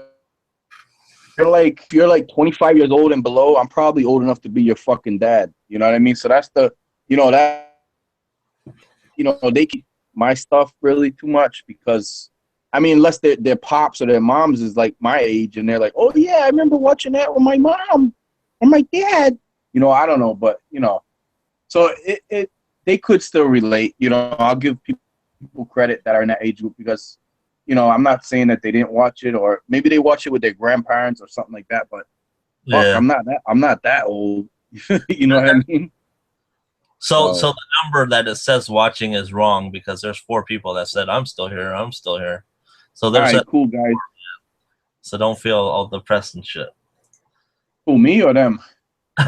No, I'm not depressed I at all, know. man. I'll go still get 200, 300 views after I'm it's up. gonna start singing Backstreet and shit. Don't leave me, girl. So what I'm thinking is, shit. Like, see, we still got our primetime shit. Like, Yeah. Run through that. Run it. What now? Run it, no. Brother, I ain't got the list. Like I can come with some Okay. I can come with some fucking heaters for that. You were ready. Okay. Nah, man. Give me a day off. Oh, you off tomorrow? Okay, I'll give you a day. I'm on. What you think though? We're gonna do another 7 o'clock one and shit. We'll do it. Oh, it's up to you. Whatever you want. Whatever time you're. Like I said, I'm flexible, but it kind of coincides. So I'd rather do like this, like a 2-parter, or finish it off, because I'm ready to move on to movies. How about you guys? Back to back to Blu-rays. So okay, so our next session that we're gonna do primetime TV with, you know, like variety shows. So anything primetime and variety shows included. That's what we're gonna do next, guys. Yeah, we're doing any TV shows, non-game shows or non-comedies qualify, non-cartoons, because we did cartoons. So I just want to wrap up this fucking TV show shit and get to the movies, because we got a lot of genres to cover when we're talking about retro movies. Yep, agreed. Yeah, we got a lot of stuff coming, a lot of stuff we want to do, but we knew to do the whole topic of TV shows that could go on forever. But we knocked out a good portion of it by talking about. I mean, we could do one just on Nickelodeon, just on Disney Club, but we're gonna combine all that shit, the kids shit, the variety shit, and the primetime dramas, action TV shows, like your crime dramas, your mysteries, your rescue 911s. That's all going to be discussed whenever John has his list ready. I don't know what you got going on next week, man. But like I'm off every Monday, so Sundays is the best for me. Like Sunday night, anytime. Well, no, I can't say anytime because I work next weekend. But like my time basically after 12. Yeah, after midnight. Yeah. Which I think is we just did it early just because we had guests, or supposedly tried to get Aaron on. So it's all good. We had Roger for 4 hours, so that's plenty. Yeah. That's plenty. Yeah. Questions? Any questions, guys, before we wrap it? See, these guys, I shouldn't even said 911 because he forgot about it. But yeah, we may sneak, man. If John's bored at midnight tomorrow, we may do it tomorrow. Who knows? Yeah. Maybe. Like I said, I gotta work Tuesday, but I mean, if I could put it together a list between now and tomorrow. Because I got everything written down. It's just ranking them.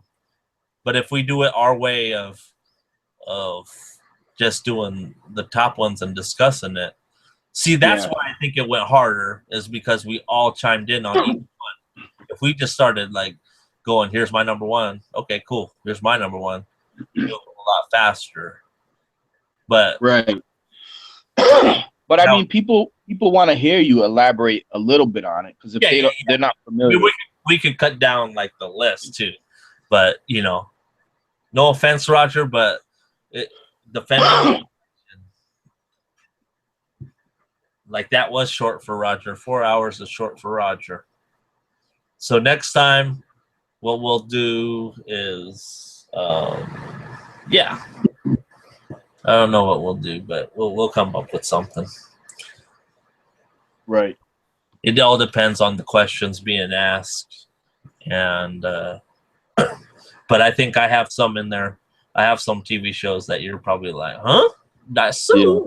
You'll be I'm gonna have some too, man. So you'll be surprised. I did research, so I got it all. I got a lot of the ones. So we need to put the fucking reins on you, because like you're like the research fucking king. You know what I mean? Like we'd be like, make some kind of stipulation where, all right, Hoarder, if you didn't fucking see any episode of it, if you never watched it, you can't add it to your list. But I anything to my list. I put it down just as a reference piece to talk about. You remember this? You remember this? Like everything I speak about, if it was on my list, like the game shows, I just wrote down to see if you guys remembered it. Somebody, it's good though. It's like you said, somebody's gonna remember it. Somebody's gonna like a variety show. Like if let's say, for instance, like we talked about SCTV. I didn't really hear about that, but you were like, oh yeah, that's John Candy and Eugene Levy, Canadian show. Jane Curtin. Yeah. Not Jane Curtin. Yeah, basically the Saturday Night Live of Canada. So we'll talk about all that. Oh. Well, Couponer said we did a good job. Well, that's great to hear. We got 9. Let me see, 9 likes, 0 dislikes. So I guess those who watched enjoyed it. They liked it. But the trolls will see it uploaded and go, 8-hour stream. They suck. Fucking assholes talking about stuff on TV. Yeah. They're too old. I don't remember the Fall Guy. Yeah, look at you coming with some shit. I don't remember Cagney and Lacey. Shit. Think I'm playing? You think I'm playing? And all that. Yeah, we're just mumbling. You ready to come aboard Friday the 14th? You ready to do a live stream? Yeah, we need to get some more interesting characters on these, That's why I wanted Aaron Penn, man. I wish he would have got on, man. But Nah. guess he couldn't have. Yeah, Aaron, I already tried 3 times. So 3 times, you're on your own. You need to come to me because I'm not going to you, sucker. That's it, man. And all that. I cut you tried. off. We tried. You were busy. You're done. Yeah. So basically, hey, do you guys like my new thumbnail? That's done by AK Crush. Really? Yeah, the one with the, you see it with the green? Yeah, I need to have him do me one, man. Oh shit, he's gonna be pissed. It took him a long time. Nah, he'll probably Did do it? He'll hook you up. Yeah, that's pretty dope, man. I like that shit. Yeah. You can't. Hello? Uh-oh, you're breaking up.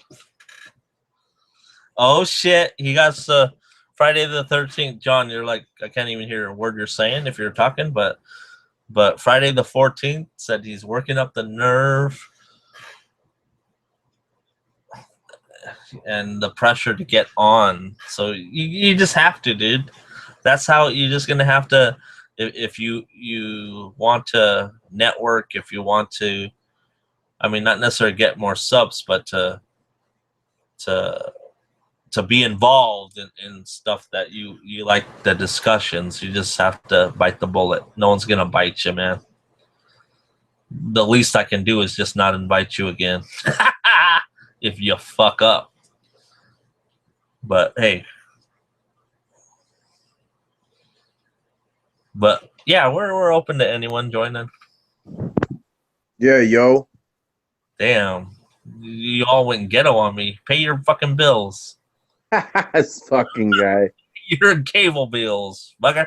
Quit stealing your neighbor's Wi-Fi, motherfucker. That's what happens. I thought you were gonna say quit stealing your neighbor's wife. I'm like, nah, man, ain't none of that. All right, couponers out of here. Peace. All right. Thanks for watching and chatting. Any other questions? We're gonna close this down.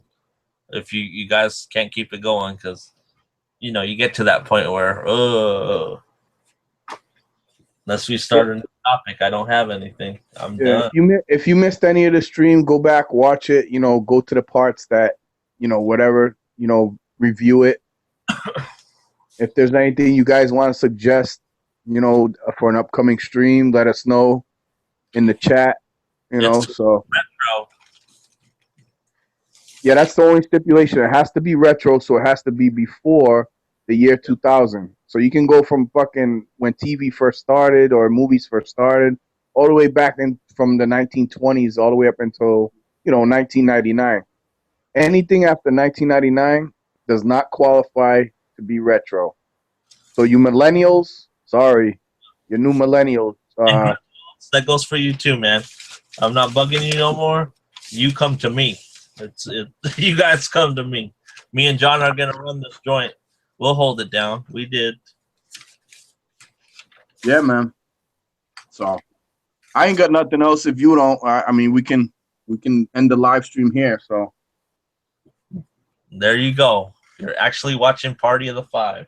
Right on. Party of Five. This is the Party of Two. Sorry, man. John might be like Thrash Fingers goes, I can talk some comics. I mean that'd be something for maybe me, and I know there's gotta be another blue tuber out there that's in the comics. There's a few people out there. Aaron Penn, BLU-RAY Outlaw, I think he's in the comics. So if we could get him on a stream, but there's some people out there. That's true. I don't like. I mean, I don't like. I like some, but I'm not into the superhero movies just because they do too much, too many of them. I'm over it. Damn, that was like. Yeah, that was my computer acting a fool. Acting a fool. So okay, just stay tuned. Maybe tomorrow, maybe next weekend, but our next episode. I think we just want to knock out the whole TV show drama, or anything on TV in general. So this is John Steele and the Blu-ray Hoarder signing off, y'all.